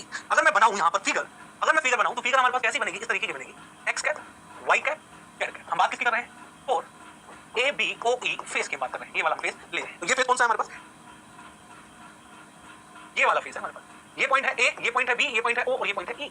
ठीक है, तो यहां पर मैंने एक छोटा सा एरिया लिया है, ये है हमारे पास DABOE, ये छोटा सा एरिया, ये लिखना है। तो DL क्या होता है हमारे पास, बताओ। DL क्या होगा, DR R cap, RD phi cap, DZ Z cap. ये छोटा सा एरिया, ये वाला छोटा सा एरिया हमें लिखना है, छोटा सा एरिया। फिक्स क्या होगा, यहां पर ये एरिया कहीं भी ले लो, फाई की वैल्यू 0 रहेगी। हम देखो छोटा सा एरिया लिख रहे हैं, ये है वो छोटा सा एरिया, ये है हमारे पास वो छोटा सा एरिया। मैंने यहां पर लिया छोटा सा एरिया, ये DABOE, ये है वो एरिया। तो फाई की वैल्यू इस दीवार पर कहीं भी ले लो 0 ही रहेगी। क्या फाई चेंज करेगा, ये एरिया यहां ले लो तो क्या फाई बदलेगा, चाहिए एरिया यहां ले लो, क्या फाई बदलेगा, फाई नहीं बदलने वाला, फाई नहीं बदलने वाला, यानी फिक्स क्या है फाई। तो फाई इक्वल टू 0, ये हमारे पास फिक्स है। जो फिक्स है उसको छोड़ दो, उसको छोड़ दिया, जो हमारे पास फिक्स है उसको हमने छोड़ दिया। ठीक है, तो हमारे पास एरिया वेक्टर कितना आया, ABOE, जो एरिया वेक्टर हमारे पास कितना आया, इसको छोड़ दे, बाकी दो को मल्टीप्लाई कर दो। बाकी दो को जब हम मल्टीप्लाई करेंगे तो हमारे पास कितना आएगा, बताओ यहां से, बताओ क्या बात। हमारे पास कितना आएगा, DR DZ। डायरेक्शन क्या होगी जो फिक्स हुई है वो फाई कैप, ये लो आ गया फाई कैप हमारे पास, फाई कैप की फॉर्म, ट्रेंडिंग कोऑर्डिनेट है ना, फाई कैप की फॉर्म में इसको लिख दिया। डायरेक्शन किसकी फॉर्म में आ गई, फाई कैप। ठीक है, क्लियर है। अगर आपको इस फेस का एरिया निकालना है ABOE, तो आप क्या करोगे, इंटीग्रेशन करोगे ना दो बार। तो हमारे पास DR DZ, दो बार इंटीग्रेशन, तो दो बार इंटीग्रेशन करेंगे तो DR फिर DZ। रेंज हमने निकाल ली, रेंज हमने निकाली R की और Z की। तो हमारे पास क्या है 0 से R, और ये कितना है 0 से L, R एरिया, यानी ABOE फेस का एरिया कितना है हमारे पास, R है। यही तो आपको निकालना था। अब दूसरा कौन सा ले लिया, अब दूसरा ले लेते हैं ये वाली दीवार पे, ये वाला। ठीक है, चलो दूसरा बनाते हैं। और BCDO फॉर फेस, BCDO और BCDO फेस, इसकी हम बात कर रहे हैं। तो XYZ बनाओ, X cap, Y cap, Z cap. ठीक है, अब हमारे पास कौन सी दीवार है, ये वाली भाई। सिलेंडर का है, दो हिस्से होंगे ना रेक्टेंगल शेप के, ये वाली, ये है B। ठीक है, हमारे पास ये क्या है BC, ठीक है D, और ये पॉइंट O। हमने छोटा सा एरिया लिया, ध्यान से देखो, ये रहा छोटा सा एरिया BCDO हमारे पास, ये रहा छोटा सा एरिया। तो छोटा सा एरिया हम लेंगे तो क्योंकि क्लोज है ना, तो क्लोज है तो आउटवर्ड होगा ना, आउटवर्ड किधर बनेगा, ये बनेगा। ठीक है, BCDO, दैट इज द छोटा सा एरिया। अभी छोटा सा एरिया फील नहीं आ रहा, तो यहाँ पर ये वाला भाई इधर BCDO, ये वाला एरिया, ठीक है, पीछे। ठीक है, ये है हमारे पास। तो DL हमारे पास क्या होती है, ये एरिया लिखना छोटा था, तो DL देखो भाई, DL हम क्या लिखते हैं, DR R cap, RD phi cap, फिर हमारे पास आया DZ Z कैप। फिक्स क्या है, फिक्स हमारे पास फाई की वैल्यू है, फाई की वैल्यू कितनी है, पाई बाय 2 फिक्स रहेगी। ये फिक्स है, जो फिक्स है उसको छोड़ दो, हम ये छोड़ देंगे, बाकी को मल्टीप्लाई कर देंगे। तो BCD हमारे पास कितना आ गया, DR DZ। डायरेक्शन क्या होगी, फाई कैप। डायरेक्शन क्या होगी हमारे पास, फाई कैप। ठीक है, डायरेक्शन क्या होगी, फाई कैप। ठीक है, क्लियर है। अगर आपको टोटल एरिया निकालना है इसका तो आप लिख सकते हो BCDO, हमारे पास DR DZ। रेंज आप लोगों को पता है, देखो फिक्स, इसके लिए फिक्स हमारे पास, ध्यान से देखो, यहाँ पर कहीं पर भी एरिया ले लो, y equal to pi by 2 fix है। अब देखो ऊपर वाली प्लेट की बात करते हैं, ABC, ऊपर वाली जो प्लेट है उसके बारे में हम चर्चा कर लेते हैं। ठीक है, और ABC और ABC फेस, उसके लिए हम बातचीत कर लेते हैं। ध्यान से देखो, ये हमारे पास है X cap, Y cap, Z cap. तो ये हमारे पास कैसे है भाई, ये वाला फेस, ये है हमारे पास ABC, ये वाला। तो यहाँ पर छोटा सा एरिया ले लो, कहीं पर भी, मैंने यहाँ ले लिया भाई, ये छोटा सा एरिया। कितनी हाइट पर है ये बात करो तो, Z equal to L height पर है। तो यानी फिक्स क्या हो गया, Z इक्वल टू L हमारे पास क्या हो गया, फिक्स हो गया। तो जो फिक्स हुआ है इस एरिया के लिए, जो फिक्स हुआ है उसको हम छोड़ देंगे, यानी DZ को हम छोड़ देंगे, बाकी दो को मल्टीप्लाई करेंगे। हमारे पास एरिया कितना आ गया, ये आ गया छोटा सा एरिया हमने लिखा। यहाँ पर जो छोटा सा एरिया लिखा है वो छोटा सा एरिया हमारे पास आया, कितना है हमारे पास, यहाँ से ये आया R DR D5। डायरेक्शन क्या है, Z कैप, जो फिक्स है। अब आपको एरिया निकालना होगा कितना होगा, तो इसका क्या कर दो, आप इंटीग्रेट कर दो, दो बार इंटीग्रेट करोगे तो R DR और D5। रेंज आप लोगों को पता, फाई की वैल्यू 0 से पाई बाय 2 और R की वैल्यू 0 से R। तो हमारे पास कितना है, R² बाय 2 इनटू में पाई बाय 2। तो हमारे पास जो ABC है, ऊपर वाला जो प्लेट है वो कितना है, पाई R² बाय 4, 1/4 है। देखो टोटल एरिया कितना हुआ इसका, पूरी अगर हम बात करें पाई R², और इसका 1/4 कर देंगे तो ये वाला एरिया कितना बनेगा, पाई R² बाय 4, वही आया। इसी तरीके से एक फेस इसके नीचे भी है, सर्कुलर प्लेट का क्वार्टर सर्कुलर प्लेट एक तरीके से। ठीक है, ले लेते हैं DEO फेस और DEO फेस। हम इसकी भी बातचीत कर लेते हैं भाई। ये ना कौन से प्लेन में है, ये एक्स कैप, ये है वाई कैप और ये है जेड कैप। नीचे वाली हमारे पास ये है भाई, ये अभी क्लोज है तो डायरेक्शन क्या होगी, एरिया वेक्टर आउटवर्ड, सरफेस के परपेंडिकुलर आउटवर्ड। ठीक है, ये हमारे पास आ गया DEO।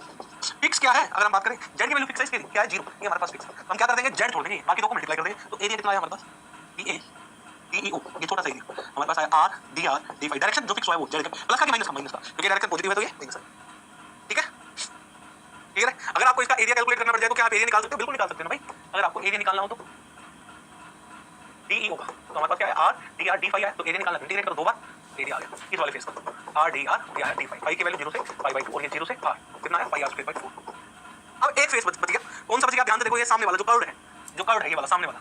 ठीक है, ACDE, ये वाला फेस देखो, ये वाला ACDE नीचे। अब इसके लिए फिक्स क्या होगा, छोटा सा एरिया आप यहाँ लोगे ना, यहाँ ये कितनी दूरी पर है, तो ये डायरेक्शन क्या बनेगी, R कैप, और ये कितनी दूरी पर है, R बराबर R दूरी पर है, तो ये छोटा सा एरिया कहीं भी ले लो आप, यही तो होगा। और ये एरिया हमारे पास क्या है, ACDE, ये छोटा सा, यानी R बराबर, यानी रेडियस फिक्स है इस केस में। ठीक है, ACDE फॉर ACDE फेस। ठीक है, हम इसकी बात कर रहे हैं। ठीक है, ये हमारे पास face x cap, y cap, z cap.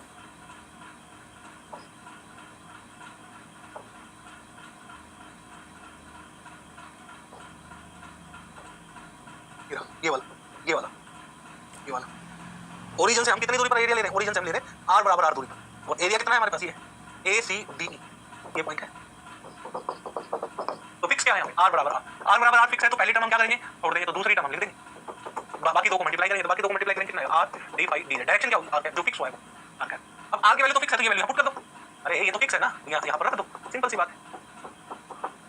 अब टोटल एरिया निकालना है तो आप क्या करो, इंटीग्रेट कर दो। ठीक है, तो आपके पास एरिया आ जाएगा ACDE कितना आ जाएगा, R D5 फिर DZ, R तो बाहर आ जाएगा D5 DZ, Z की वैल्यू कहाँ से कहाँ तक 0 से, और एंगल कहाँ से 0 से पाई/2।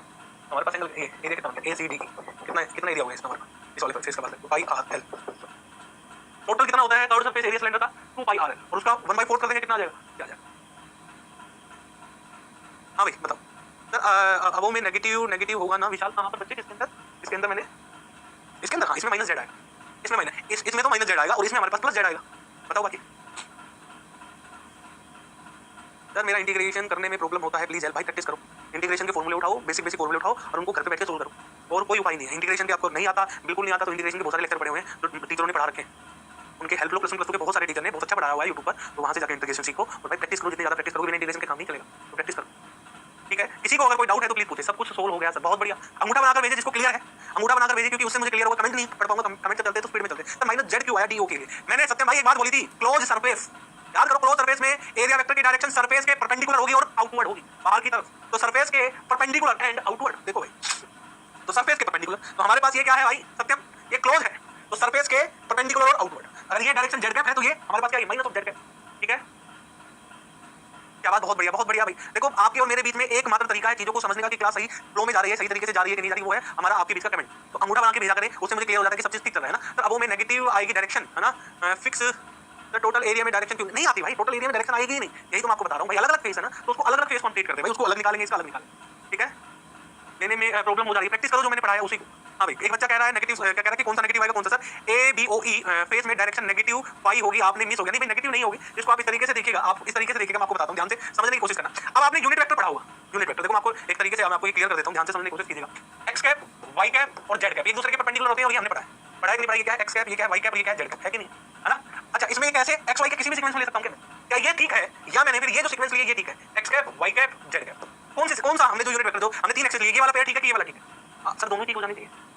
हाँ, फिक्स लेने वाले एक बार बता दीजिए, बिल्कुल बता दूंगा भाई, है ना सर। अब वो में डायरेक्शन नेगेटिव आएगी, कोई बात नहीं मुस्कान भाई, मुस्कान बच्चे एक बार ध्यान से सुनो, परिणाम सर वॉल्यूम भी निकाल देंगे, बिल्कुल वॉल्यूम निकाल देंगे आप लोग। अब ध्यान से देखो, जब भी हम देखते हैं तो ये एक्स वाई जेड जो हमने ये यूनिट वेक्टर लिए हैं, क्या ये हमने ठीक लिए कि गलत लिए, हम कैसे चेक करते हैं, ये जो रिलेशन है आप लोगों को याद रखना है, x cap, y cap, z cap. X cross y हम जब जाते हैं तो हम पॉजिटिव लेते हैं, जब हम ऐसे जाएंगे तो पॉजिटिव जाएंगे, और ऐसे लेंगे तो हम नेगेटिव लेंगे। अब देखो राइट, एक्स क्रॉस वाई क्या देगा, जेड। अब देखो जरा, x cross y right hand से एक्स क्रॉस वाई क्या दे रहा है, जेड। यहाँ पर देखो एक्स क्रॉस वाई जेड इधर दे रहा है, अगर मैं जेड की डायरेक्शन इधर बनाऊंगा ना तो ये करेक्ट है, अगर मैंने जेड की डायरेक्शन इधर बना दी ना तो ये गलत हो गया, ये गलत हो गया रिप्रेजेंटेशन। तो हमें हमेशा जो रिप्रेजेंटेशन है वो इसको फॉलो करता है, इसको फॉलो करता है, इसको x cap, y cap, z cap. ठीक है भाई, तो ये ऐसे जब जाते हैं तो हम कैसे लिखते हैं पॉजिटिव, और जब ऐसे जाते हैं तो हम कैसे लिखते हैं नेगेटिव। एक्स क्रॉस वाई देखो ध्यान से, एक्स क्रॉस वाई हमें क्या देगा, जेड कैप देगा। ठीक है भाई, वाई क्रॉस जेड हमें क्या देगा बच्चे, एक्स कैप देगा। ठीक है ना। फिर हमारे पास जेड क्रॉस एक्स कैप हमें क्या देगा, वाई कैप देगा। ठीक है, अगर मैंने ऐसे लिख दिया यहाँ पर x cross y cross x, y cross x तो हमें क्या देगा माइनस ऑफ z कर देगा।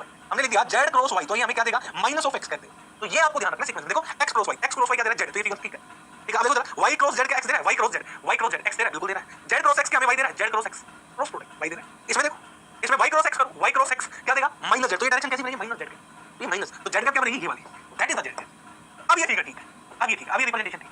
तो इसी ये कार्टेशियन के लिए सेम कहानी हमारे पास स्फेरिकल और सिलिंड्रिकल में होती है। सेम कहानी किसमें होती है हमारे पास, स्फेरिकल और सिलिंड्रिकल में होती है। ठीक है, यहाँ पर भी हम तीन वेरिएबल लेते हैं, एक लेते हैं आर कैप, थीटा कैप और फाई कैप। सेम कहानी यहाँ पर होगी भाई। ठीक है, ये हमारे पास है आर कैप, ये हमारे पास थीटा कैप और ये क्या होगा फाई कैप। तो सेम कहानी होगी, आर क्रॉस थीटा क्या देगा फाई कैप देगा भाई, आर क्रॉस थीटा। ठीक है ना, थीटा क्रॉस फाई हमें क्या देगा आर कैप देगा भाई। ठीक है, phi cap cross r cap क्या देगा भाई थीटा कैप देगा। ठीक है, यही कहानी है हमारे पास कौन से में, ये हम स्फेरिकल की बात कर रहे हैं। स्फेरिकल में भी जब हम एक्सिस लेते हैं तो इसी तरीके से हमारे पास होता है, और यही हमारे पास सिलिंड्रिकल में होता है। सिलिंड्रिकल में होता है, देखो जरा ध्यान से। ठीक है, सिलिंड्रिकल में तो ये हमारे पास सिलिंड्रिकल में वेरिएबल होते हैं आर कैप, फाई कैप और जेड कैप। ठीक है, क्या यही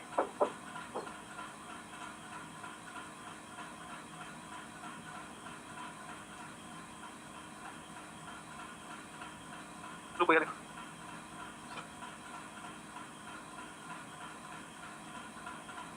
हाँ बिल्कुल भाई वही कर रहा हूँ, बस समझा देते हैं इसको एक बार हटाओ, कैसे हटेगा भाई, कहाँ बंद ना हो जाए कहीं।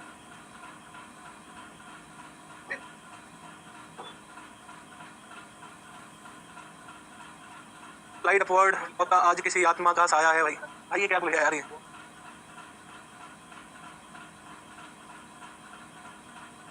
हाँ यार ये पता क्या है, ये जैसे ऊपर ऐसे करता हूँ ना, ऐसे करता हूँ तो ये खुल जाता है यार, और सेम कहानी यहाँ पर हो रही है। तो ये बाहर जो आता है आए ना, इसको एक बार सेटिंग करो ना, इसको देख लेना एक बार ना। ठीक है एक बार,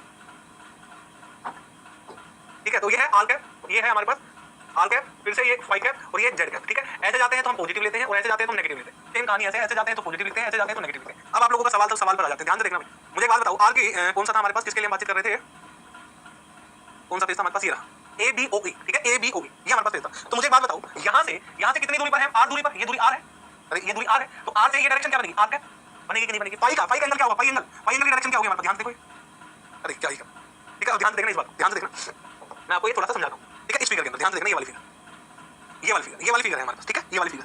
ठीक है, अब मुझे एक बात बताओ, फाई की डायरेक्शन क्या होगी यहाँ पर, फाई की डायरेक्शन तो यही बनेगी ना, फाई का यही बनेगी ना हमारे पास एंगल। देखो जब हम सिलेंडर में बनाते हैं ना, एक बार थोड़ा सा कुछ कंफ्यूजन है ना, वो थोड़ा सा दूर हो जाए और कोई बात नहीं। देखो जैसे हमारे पास तो फाई हमारे पास यहाँ से मेजर होता है, फाई हमारे पास यहाँ से होता है। ठीक है, तो फाई की डायरेक्शन क्या होगी, ध्यान से समझना भाई। फाई की डायरेक्शन, फाई हम एक्स एक्सिस से मेजर करते हैं, यहाँ पर फाई 0 है, यहाँ पर फाई की वैल्यू हमारे पास क्या है, फाई इक्वल टू 0। तो फाई की डायरेक्शन क्या होगी, ये होगी इसके परपेंडिकुलर, ये है फाई कैप, और ये हमारे पास आर है, आर किसके बराबर कैपिटल आर, तो ये डायरेक्शन क्या बनेगी आर है, क्योंकि आर फाई और जेड एक दूसरे के परपेंडिकुलर होते हैं। नंबर 1, अगर मैं यहाँ पर पहुंचा तो एंगल कुछ ना कुछ बना, तो फाई की डायरेक्शन क्या बनेगी, यहाँ पर हुआ तो एंगल की फाई की डायरेक्शन क्या बनेगी, यहाँ पर हुआ तो फाई की डायरेक्शन क्या बनेगी, यहाँ पर हुआ तो फाई की डायरेक्शन क्या बनेगी, यहाँ पर हुआ तो फाई की डायरेक्शन क्या होगी, ये होगी सर्कल। जो हमारे पास ये सर्कल है ना, जो आपको ये सर्कल, आपको ये रिंग दिखाई दे रही है, ये वाली रिंग बना रहा हूँ। ठीक है, ये वाली रिंग बना रहा हूँ, ध्यान से देखिएगा। ये हमारे पास ये एक्सिस है एक्स, ये एक्सिस है एक्स कैप, ये वाली है वाई कैप। तो फाई की डायरेक्शन क्या होगी, मुझे एक बात बताओ, आर की डायरेक्शन ये बनेगी आर, और ये कौन सी है आर कैप, फाई क्या होगा परपेंडिकुलर, और कहां से मेजर करता हूं मैं, एक्स एक्सिस से मेजर करता हूं, that is the phi cap. और यहां पर फाई की वैल्यू क्या 0। अगर मैं यहां पर हुआ, घूमता हुआ एक्स वाई प्लेन में, अब मैं घूमता हुआ, देखो यहां था, अब मैं यहां आ गया, तो मैं कितना एंगल घूमा, 30 डिग्री एंगल घूम गया, मान लो फाई की वैल्यू कितनी 30, और ये क्या है आर बराबर है, तो आर की डायरेक्शन तो ये बनेगी आर कैप, लेकिन फाई की डायरेक्शन क्या होगी, ये फाई कैप। अगर मैं यहां आया तो एंगल कितना घूमा 90 डिग्री, तो आर की डायरेक्शन क्या बनेगी, आर कैप ये तो रेडियस है ना, ये तो रेडियस है, तो ये दूरी तो रेडियस, लेकिन फाई की डायरेक्शन क्या बनेगी ये। अगर यहां पर हुआ तो फाई की डायरेक्शन क्या होगी ये, अगर यहां पर हुआ तो फाई की डायरेक्शन क्या होगी ये, अगर यहां पर हुआ तो फाई की डायरेक्शन क्या होगी ये। तो फाई की डायरेक्शन हमारे पास इस तरीके से होगी भाई, ये है फाई की डायरेक्शन, ये आर और ये फाई। अब ध्यान से देखो, हमने लिया क्या था, कौन से फेस की हम बात कर रहे थे, अब ध्यान से देखना हम कौन से फेस की बात कर रहे थे, आप लोगों का जो सवाल आया था उस पर आ जाता हूं। हम A B O E face के बारे में बात कर रहे थे। आर देखो मुझे बताओ, आर की डायरेक्शन क्या आएगी, ये फिगर बना रहा हूं मैं यहाँ पर, ध्यान से देखना, ये फिगर मैं यहाँ बनाने की कोशिश कर रहा हूँ। ये हमारे पास एक्स कैप है, ये हमारे पास वाई कैप है। ठीक है, ये पॉइंट है ए, ये पॉइंट है बी, समझ रहे हो, ए बी। ठीक है, अब मुझे बताओ आर की डायरेक्शन क्या होगी, एक्स के अलोंग, आर की डायरेक्शन यहाँ पर क्या होगी मेरे प्यारे बच्चों, that is the along x axis. यहाँ पर ये आर है, और ये क्या है, आर है हमारे पास, आर किसके बराबर है इसके, तो फाई की डायरेक्शन क्या बनेगी ये। ठीक है, आर क्रॉस फाई हमें क्या देगा, जेड। आर क्रॉस देखो जरा, आर क्रॉस हमारे पास हमने ले लिया, देखो आर, ठीक है, आर क्रॉस फाई हमें क्या देगा, जेड। अगर मैं अब देखो ये फाई की डायरेक्शन इनवर्ड ले ली, ठीक है, आप सही कह रहे थे, नेगेटिव साइन आएगा। अगर हम यहाँ पर फाई कैप की डायरेक्शन अगर मैं ये ले लेता हूँ, ठीक है, फाई कैप की डायरेक्शन ये ले लेता हूँ, तो आर क्रॉस फाई जेड कितना देगा, नेगेटिव है ना, नेगेटिव में देगा ना। तो हमारे पास यानी फाई कैप की ओरिजिनल डायरेक्शन इस पॉइंट पर फाई कैप की ओरिजिनल डायरेक्शन ये है। ठीक है, तो ये डायरेक्शन है, फाई कैप इधर है, लेकिन एरिया वेक्टर की डायरेक्शन हम जब लिखेंगे वो तो आउटवर्ड होगी भाई, इसके लिए जो एरिया वेक्टर की डायरेक्शन होगी वो तो आउटवर्ड होगी, तो माइनस ऑफ फाई कैप। बहुत बढ़िया, माइनस ऑफ फाई कैप कर लेना भाई, इसको माइनस का निशान आ जाएगा भाई। ठीक है, अब देखो इस वाले के लिए इसमें माइनस का आ जाएगा भाई, बहुत बढ़िया बच्चे ने बोला। मैं आपको करेक्शन करके बता रहा हूं कि कैसे अपन लिखते हैं, डायरेक्शन अपन कैसे निकाल रहे होते हैं, ताकि वो आपको पिक्चर क्लियर हो। आर और फाई परपेंडिकुलर होते हैं, जेड हमारे पास बाहर की तरफ, यानी यहां पर जेड जो रिप्रेजेंट करता है वो आउटवर्ड कर रहा है। ठीक है, बाहर की तरफ देखो आर क्रॉस फाई क्या देगा, जेड देगा, आर क्रॉस फाई बाहर की तरफ, लेकिन एरिया वेक्टर की डायरेक्शन तो ये है, यानी फाई होगा तो ये डायरेक्शन क्या बनेगी, माइनस ऑफ फाई कैप। ठीक है, अब ठीक है सर ना, चलो बहुत बढ़िया ना, क्लियर है। अब देखो यहाँ पर हमने क्या ली, फाई कैप, यहाँ पर फाई कैप कैसे आई उसको भी देख लो जरा, यहाँ पर फाई कैप कैसे आई। अब हमारे पास ये था ना, ये हमने क्या ले रखा है एक्स कैप, और ये हमारे पास क्या है वाई कैप, ये पॉइंट बी है और ये पॉइंट हमारे पास क्या है ये पॉइंट है सी। अब मुझे एक बात बताओ, यहाँ पर फाई की डायरेक्शन क्या होगी? फाई की डायरेक्शन ये बनेगी, और हमारे पास ये डायरेक्शन किसकी है? ये डायरेक्शन आर कैप की है, तो आर क्रॉस फाई, ये अगर ये एक्स कैप है तो ये किधर बन गया हमारे पास? यानी ये देखो परफेक्ट है, आर क्रॉस फाई, यानी सारी चीजें सही डायरेक्शन में दे रही है। और एरिया भी हमारे पास किधर है? एरिया भी इधर ही है, ये वाला एरिया बी सी ओ, बी सी डी ओ, ये एरिया भी हमारे पास इधर ही है। एरिया किधर है? फाई कैप लूंगा तो हमारे पास कितना आ जाएगा? यहाँ पर फाई कैप आ जाएगा, ठीक है, एरिया, क्योंकि सेम डायरेक्शन में अपोजिट में नहीं है ना। तुमने बनारस वाले भाई बिल्कुल इधर उधर की बात ना करो प्लीज, रिक्वेस्ट है आप लोगों से। यहाँ तक क्लियर है क्या? ठीक से समझ नहीं आया? बिल्कुल भाई आशुतोष भाई कहाँ समझ नहीं आया? थोड़ा सा आपको इमेजिनेशन थोड़ा करना पड़ेगा, क्योंकि 3D को मैं 2D में समझाने की कोशिश कर रहा हूँ। हाँ भाई, जिसको क्लियर हुआ है माइनस वाला वो एक बार अंगूठा बनाकर भेजे। किसी को अगर डाउट है तो प्लीज पूछे, पहले उस डाउट को हम लेंगे फिर आगे बढ़ेंगे। पहले हम डाउट को लेंगे फिर हम आगे बढ़ेंगे। क्या भाई? टोटल एरिया के डायरेक्शन के अलावा बाकी एवरीथिंग। भाई टोटल एरिया नहीं आता, मैं था भाई, टोटल एरिया नहीं लिखते हम एरिया के भाई। टोटल एरिया कैसे लिख दोगे आप किसी भी एरिया? पहली बात, एरिया एक स्केलर क्वांटिटी है, अपने आप में एरिया एक स्केलर क्वांटिटी है अगर रियल लाइफ पे बातचीत करें। लेकिन हम एरिया को एज वेक्टर क्वांटिटी पढ़ रहे हैं ना, पढ़ रहे हैं ना, तो भाई नहीं, किसी भी सिस्टम में टोटल एरिया कैसे लिखोगे यार? छोटे छोटे टुकड़े होंगे, वेक्टर एडिशन करो, टोटल एरिया आ जाएगा। ये तरीका है अगर आप जबरदस्ती लिखना चाहते हो, फिर उनका वेक्टर एडिशन करो ना। सर थोड़ा स्लो, अच्छा समझ आया, ठीक है भाई, बाकी समझ आया, ठीक भाई। एनर्जी से पढ़ाते हैं तुम लोग, बिल्कुल धीरे धीरे बोलेंगे, फिर कहेंगे मास्टर तो नींद में आके पढ़ा के चला जाता है, हमें तो समझ नहीं आता। पूरी एनर्जी लगाता हूँ तुम लोगों के लिए यार, है ना। क्लियर है सर? प्लीज आगे बढ़िए, नहीं तो यहीं अटक जाएंगे हम। प्लीज नहीं, आप यहीं अटकने देंगे। थोड़ा फास्ट पढ़ा सकते हैं बिल्कुल भाई, मैं थोड़ा तेज पढ़ा दूंगा तो फिर आपको थोड़ा स्लो पढ़ाएं। आप लोगों के लिए जैसे क्लास फ्लो चलेगी, इनिशियल फेज है, थोड़ा सा अंडरस्टैंडिंग करने में दिक्कत होती है, कोई दिक्कत नहीं, लेकिन आगे चल के सही रहेगा ना। क्लियर है? आगे चलते हैं, बहुत बढ़िया। किसी को कोई डाउट है मेरे को डाउट के लिए प्लीज, अगर किसी को डाउट है तो डाउट एक बार कमेंट करें, बाकी अदरवाइज कमेंट ना करें, है ना। हाँ, टोटल सरफेस एरिया होता है, बिल्कुल टोटल सरफेस एरिया होता है, टोटल सरफेस एरिया निकाल सकते हैं, है ना। आपका पेस परफेक्ट है, देखो भाई, किसी के लिए स्लो, किसी के लिए तेज, किसी के लिए परफेक्ट, तीनों ही तरीके की बातें रहती हैं। कोई बात नहीं, मैं जब रफ्तार में पढ़ाऊंगा ना तुम कहोगे कि सर बहुत तेज भी चल रहा है और आपको पता भी नहीं चलेगा, है ना। नहीं सर पूरा है आपका क्लास बहुत एनर्जेटिक है, ठीक है, ठीक है सर, ठीक है, हाँ बिल्कुल, चलो बहुत बढ़िया, बहुत बढ़िया। आगे चलते हैं। कल मैंने आप लोगों को एक न्यूमेरिकल दिया था, ठीक है, मेरी यार एक और क्लास है 7:30 बजे, ठीक है, तो अपन एक कल जो न्यूमेरिकल दिया था उसको अपन करते हैं, ठीक है। और एक क्वेश्चन आप लोगों को देके जाऊंगा, अच्छा आप लोगों को सोल्व करके लाना है। वेक्टर ट्रांसफॉर्मेशन अपन कल पढ़ेगा, थोड़ा सा वैसे लेट हो गई अपनी क्लास, कोई बात नहीं। न्यूमेरिकल क्या दिया था कि मेरे पास हेमिस्फीयर था, मेरे पास ये हेमिस्फीयर था, ठीक है। ये जो हमारे पास है दैट इज जेड कैप, ये है एक्स कैप, एक्स कैप, ये हमारे पास जो है वाई कैप, ठीक है ना। भाई देखो सभी बच्चे अलग अलग डिमांड करते हैं, तो कृपया करके डिमांड ना रखें ना, समझ में वो मुझसे पूछे, है ना। हो गया क्लियर? हाँ सर कल वाला होमवर्क ट्यूशन अभी करा रहे सर, यस्टरडे होमवर्क वही कर रहे हैं ना। आप उस पाई एक बार और समझा दीजिए क्या भाई, एक बार और बिल्कुल बिल्कुल थोड़ा करना पड़ेगा, थोड़ी फिजिक्स में थोड़ा आपको आदत डालनी पड़ेगी ना। चलो चलो अब आ जाओ, ध्यान चलो, इधर ये हमने लिया था, हमारे पास क्या था? ये हेमिस्फीयर था, ये हमारे पास क्या है? हेमिस्फीयर, ठीक है। और हेमिस्फीयर का मैंने जो रेडियस लिया था, रेडियस हमारे पास क्या था? हेमिस्फीयर का आर रेडियस से बना हुआ है, तो मैंने छोटा सा एरिया लिया यहाँ पर, ये लिया था मैंने छोटा सा एरिया, कितना लिया था? D1, ठीक है। एक छोटा सा एरिया मैंने यहाँ ले लिया था D1, ठीक है। अब हम 4 D1 के लिए अपन बात कर रहे हैं। 4 पहले सबसे पहले रेंज बताओ, रेंज क्या होगी? रेडियस की रेंज क्या होगी भाई? 0 to capital r, minimum radius 0 हो सकता है, मैक्सिमम कितना हो सकता है? ये हो सकता है आर बराबर कैपिटल आर, ठीक है। अच्छा दूसरा पाई की वैल्यू, सॉरी थीटा की वैल्यू क्या लेंगे? थीटा की वैल्यू बताओ, 0 से पाई बाई 2 ये होगा। अरे थीटा कहां से मेजर होता है? जेड एक्सिस से, तो यहां पर थीटा की वैल्यू हमारे पास क्या होती है? 0, थीटा 0। और यहां पर हम बात आ गई तो थीटा कितना रोटेट हो गया? 90 डिग्री, तो थीटा आ गया। अच्छा तीसरा हमारे पास पाई की रेंज क्या होगी? अब पाई कहां से मेजर होता है? एक्स एक्सिस से, पाई इक्वल टू 0 यहां से चला वापस यही होगा एक्स वाई प्लेन, तो 0 से 2 पाई, पहले तो ये रेंज किसी को ना समझ में आए तो प्लीज पूछना, नहीं मैं आगे चलता हूं। 4 डी एक हम ये बात कर रहे हैं। फिर वो कर्व्ड सरफेस एरिया, और जो कर्व्ड सरफेस एरिया, जो हेमिस्फीयर का कर्व्ड सरफेस है उसका हम एरिया लिख रहे हैं, कर्व्ड सरफेस और कर्व्ड सरफेस, तो कर्व्ड सरफेस हेमिस्फीयर का उसके बात कर रहे हैं। तो मुझे एक बात बताओ, छोटा सा डीएल क्या लिखते हैं? कौन सा स्फीयर है तो स्फेरिकल कोऑर्डिनेट करेंगे, तो d r r cap, r d theta, theta cap, r sine theta, d phi phi cap. Fix क्या है बताओ? छोटा सा एरिया, ये छोटा सा एरिया कहीं भी ले लो, क्या फिक्स हो जाएगा? आर फिक्स है, कहीं भी ले लो छोटा सा एरिया, इस हेमिस्फीयर के सरफेस पर कहीं भी, क्योंकि हमें हेमिस्फीयर का सरफेस एरिया लिखना है, तो हमें सरफेस पर छोटा सा एरिया मानना पड़ेगा। जिसका एरिया हमें लिखना है, उस जिस सरफेस का हमें एरिया लिखना है, उस सरफेस पर छोटा सा एरिया मानो, तो छोटा सा एरिया मानो। तो ये सेंटर से कितनी दूरी होगा? आर दूरी पर होगा, यानी ये हमेशा फिक्स है, ये हमेशा फिक्स है। जो फिक्स है उसको छोड़ो, बाकी को मल्टीप्लाई करो, तो मल्टीप्लाई करेंगे तो ये हमारे पास आया r square sine theta d theta d phi, ठीक है। आर स्क्वायर साइन थीटा, ठीक है, r square sine theta d theta d phi, d theta d phi, ठीक है। R square sine theta d theta d phi, direction क्या बन जाएगी? Are cap, हम एरिया लिख रहे हैं A1, ये छोटा सा एरिया है, क्लियर है? क्लियर। अब आगे देखो, ध्यान से सुनना, ठीक है। अब मुझे टोटल कर्व सरफेस एरिया निकालना है, तो मैं क्या कर दूंगा? इंटीग्रेशन कर दूंगा, इंटीग्रेशन कर्व सरफेस के लिए दूंगा। अब आर की वैल्यू फिक्स है, देखो r square sine theta d phi, या अब आर की वैल्यू फिक्स है, ये तो चेंज नहीं होगी ना, ये तो फिक्स है, तो ये वैल्यू आपको करूंगा नहीं दूंगा, ये आर जो है फिक्स है, बाहर आ जाएगा हमारे पास, ठीक है। तो यानी ये वैल्यू यहां रख दूंगा, तो हमारे पास कितना आ गया? आर स्क्वायर साइन थीटा, क्योंकि ये वैल्यू क्या है? फिक्स है, ठीक है। तो हमारे पास आर स्क्वायर बाहर आया, अंदर बचा साइन थीटा डी थीटा, और ये हमारे पास आ गया डी फाई। पाई की वैल्यू कहां से कहां तक? 0 से 2 पाई, थीटा की वैल्यू, सॉरी पाई की वैल्यू कहां से कहां तक? 0 से 2 पाई, थीटा की वैल्यू 0 से पाई बाई 2। हमारे पास कितना है? आर स्क्वायर, ये कितना है? माइनस कोस थीटा, 0 से पाई बाई 2, और ये कितना है? 2 पाई, तो हमारे पास कितना आ गया? 2 पाई आर स्क्वायर, ये एरिया आ गया, कितना आया? A1। तो हमारे पास बताओ हेमिस्फीयर का कर्व सरफेस एरिया कितना होता है? 2 pi r square, curve surface area कितना होता है? 2 पाई आर स्क्वायर, ठीक है। अब देखो हेमिस्फीयर है ना, हमारे पास क्या है? कटोरी है, ठीक है, नीचे भी एक प्लेट है, तो इसके लिए लिखेंगे नीचे वाली प्लेट के लिए, तो नीचे वाली प्लेट के लिए यानी यहाँ पर थीटा की वैल्यू क्या होगी? Theta equal to 90 pi by 2, fix है ना भाई, है ना। फोर लोअर सर्कुलर प्लेट जो नीचे है हेमिस्फीयर पे, लोअर सर्कुलर प्लेट हम उसके बारे में बातचीत कर रहे हैं। तो मुझे बात बताओ उसके लिए थीटा की वैल्यू क्या है? पाई बाई 2, ये क्या है? फिक्स है ना। तो हम थीटा को क्या कर देंगे? छोड़ देंगे जो फिक्स है। अरे ये एरिया 90 डिग्री, इस प्लेट के लिए थीटा तो 90 डिग्री रहेगा ना, वो थोड़ी चेंज होगा। हम क्या करेंगे? थीटा को छोड़ेंगे, यानी इसको हम छोड़ देंगे, बाकी को क्या कर देंगे? मल्टीप्लाई, यानी आर साइन थीटा, आर यानी एरिया हमारे पास कितना आया?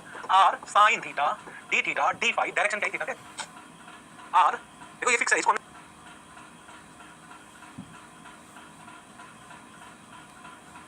छोड़ दिया, आर साइन थीटा, ठीक है, फिर आया d phi d r, d phi d phi d r और हमारे पास थीटा है, ठीक है भाई, वही आ गया r sine theta d five into में d r, r sine theta d five into में डी आर, एरिया छोटा सा एरिया। अगर आपको इसका एरिया कैलकुलेट करना है तो इसका क्या कर दो आप, इंटीग्रेशन कर दो, तो इंटीग्रेशन दो बार करेंगे r sine theta d phi d r. हमने बोला थीटा तो फिक्स है ना, तो वैल्यू पुट करूंगा ना भाई मैं, तो आर साइन 90 क्योंकि ये तो फिक्स है, थीटा की वैल्यू तो फिक्स है, तो हमारे पास कितना बना R D phi d r, ये बना, तो हमारे पास इंटीग्रेशन करेंगे तो आर डी आर, ये क्या बना डी फाइव, फाइव की वैल्यू 0 से 2 पाई और आर की वैल्यू 0 से आर, तो हमारे पास एरिया कितना आया a2 एरिया आ गया हमारे पास r स्क्वायर बाय 2 यानी पाई r square, area of the lower circular plate, ठीक है।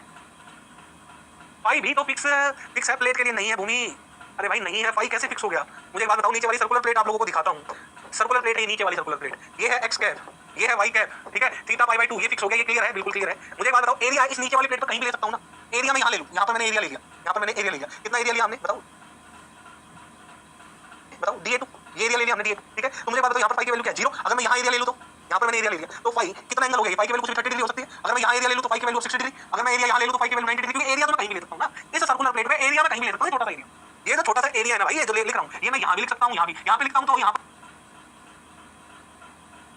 यहां पर पाई की वैल्यू 0, अगर छोटा सा एरिया यहां लिख लूं तो पाई की वैल्यू 90, अगर यहां लिख लूं तो पाई की वैल्यू हमारे पास 180, अगर एरिया यहां ले लूं तो इस नीचे वाले पाई तो चेंज कर रहा है ना भाई, तो पाई कैसे फिक्स हुआ, यही तो आपको समझा रहा हूं इतनी देर से, एक ही वेरिएबल फिक्स होगा, दो नहीं होंगे भाई, दो नहीं होंगे, एक वो थीटा। अब देखो इस प्लेट के लिए थीटा की वैल्यू चेंज नहीं हो रही, कैसे चेंज नहीं हो रही, आपको थोड़ा इसकी फिगर बना के दिखाता हूं, इसकी भी फिगर बना के दिखाता हूं, देखो जरा, ये हमारे पास वो थी नीचे वाली सर्कुलर प्लेट, ये क्या है x कैप और ये हमारे पास y कैप और ये क्या था z कैप। मुझे बात बताओ एंगल कितना बन रहा है यहां पर, angle theta equal to pi by 2, अब ये एंगल कैसे भी ले लो यार, कहीं से भी मेजर कर लो, ये तो पाई बाय 2 ही रहेगा ना, ऊपर से देखूं तो z एक्सिस के साथ तो पाई बाय 2 बनेगा,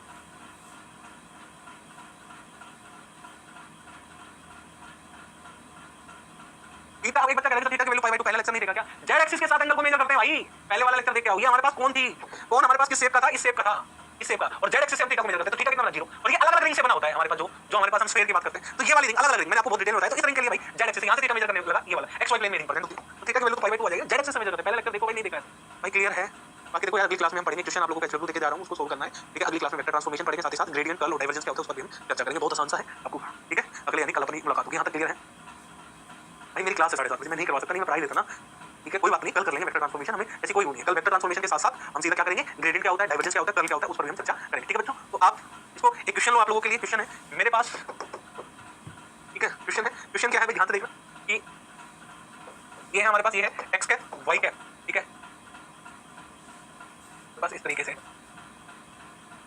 इस तरीके से, ठीक है, ये पॉइंट है हमारे पास a b, ठीक है, ये है c, ये पॉइंट है o, तो आपको एरिया लिखना है, इसका एरिया कितना हुआ, हमने मान लिया DA यानी एरिया वेक्टर छोटा सा, ठीक है, AOB, यहाँ पर एक छोटा सा एरिया बनेगा DA हमारे पास AOC, ठीक है, क्लियर है। सेम कहानी यहाँ पर होगी हमारे पास, इस डायरेक्शन में एरिया होगा BOC, एक हमारे पास कर्ड है यहाँ पर, ये एरिया होगा कर्ड, एरिया होगा हमारे पास ABC, तो ये एरिया आपको निकालना है, ठीक है। अब ये है क्या, मैं आपको फील करा देता हूँ, बॉल जो है ना आपके पास, जो बॉल है, आप एक बॉल लो, ठीक है, उसको ऐसे काटो तो 2 पीस हो गए, फिर उसको ऐसे काटो तो 4 पीस हो गए, फिर उसको बीच में से काटो। हमारे पास एक गेंद है, एक बॉल है हमारे पास, ये हमारे पास कोई बॉल है, ठीक है, उसको ऐसे काटा तो कितने पीस हुए हमारे पास, एक, फिर उसको ऐसे काटा तो कितने हुए, अब हो गए 4, अब उसको बीच में से काट दिया, तो 1/8 पार्ट है, 1/8 पार्ट ऑफ द स्फीयर, ये कौन सा है, 1/8 पार्ट है, 1/8 पार्ट है इसका, स्फीयर का 8वां हिस्सा है, ठीक है, 8वां हिस्सा है भाई, तो आपको कैलकुलेट करके लाना है, HW है, और इसी के साथ आज के सेशन को मैं यहीं एंड करूंगा भाई, ठीक है, इसी के साथ आज के सेशन को मैं यहीं एंड करूंगा, ठीक है बच्चों। शाबाश, एक बार कमेंट करके बताओ क्लियर है क्या, हाँ 1/8 पार्ट ऑफ द स्फीयर है ना भाई, PYQ करवाऊंगा भाई, PYQ अभी नहीं पहुंचेंगे, इलेक्ट्रिक फील्ड जब जाऊंगा ना, गोल लो पर जब जाऊंगा तब हम PYQ की चर्चा करेंगे। यहाँ तक क्लियर है कि हाँ ना में जवाब दो, यहाँ तक क्लियर है, शाबाश, एक बार हाँ ना में जवाब दो, ठीक है। सिलेंडर कोऑर्डिनेट आज हमने पढ़ लिया है, बाकी कल हम वेक्टर ट्रांसफॉर्मेशन के बारे में बात करेंगे, क्लियर है, मोटा बनाकर भेजो ताकि सेशन को यहीं एंड करते हैं, फिर अगली क्लास के लिए फिर हम प्रिपेयर होते हैं। शाबाश, शाबाश, एक बार कमेंट करके बताओ, ठीक है। हाँ सर, नोट्स प्रॉपर, बिल्कुल प्रॉपर बनाओ ना, ठीक है बच्चों। अभी सेशन यहीं एंड करते हैं, अगली क्लास में मिलेंगे, कल मुलाकात होती है, तो जो भी डाउट हो कल लेंगे। इसी के साथ आज के सेशन को यहीं एंड करते हैं। जय हिंद, जय भारत, पढ़ते रहें, मेहनत करते रहें।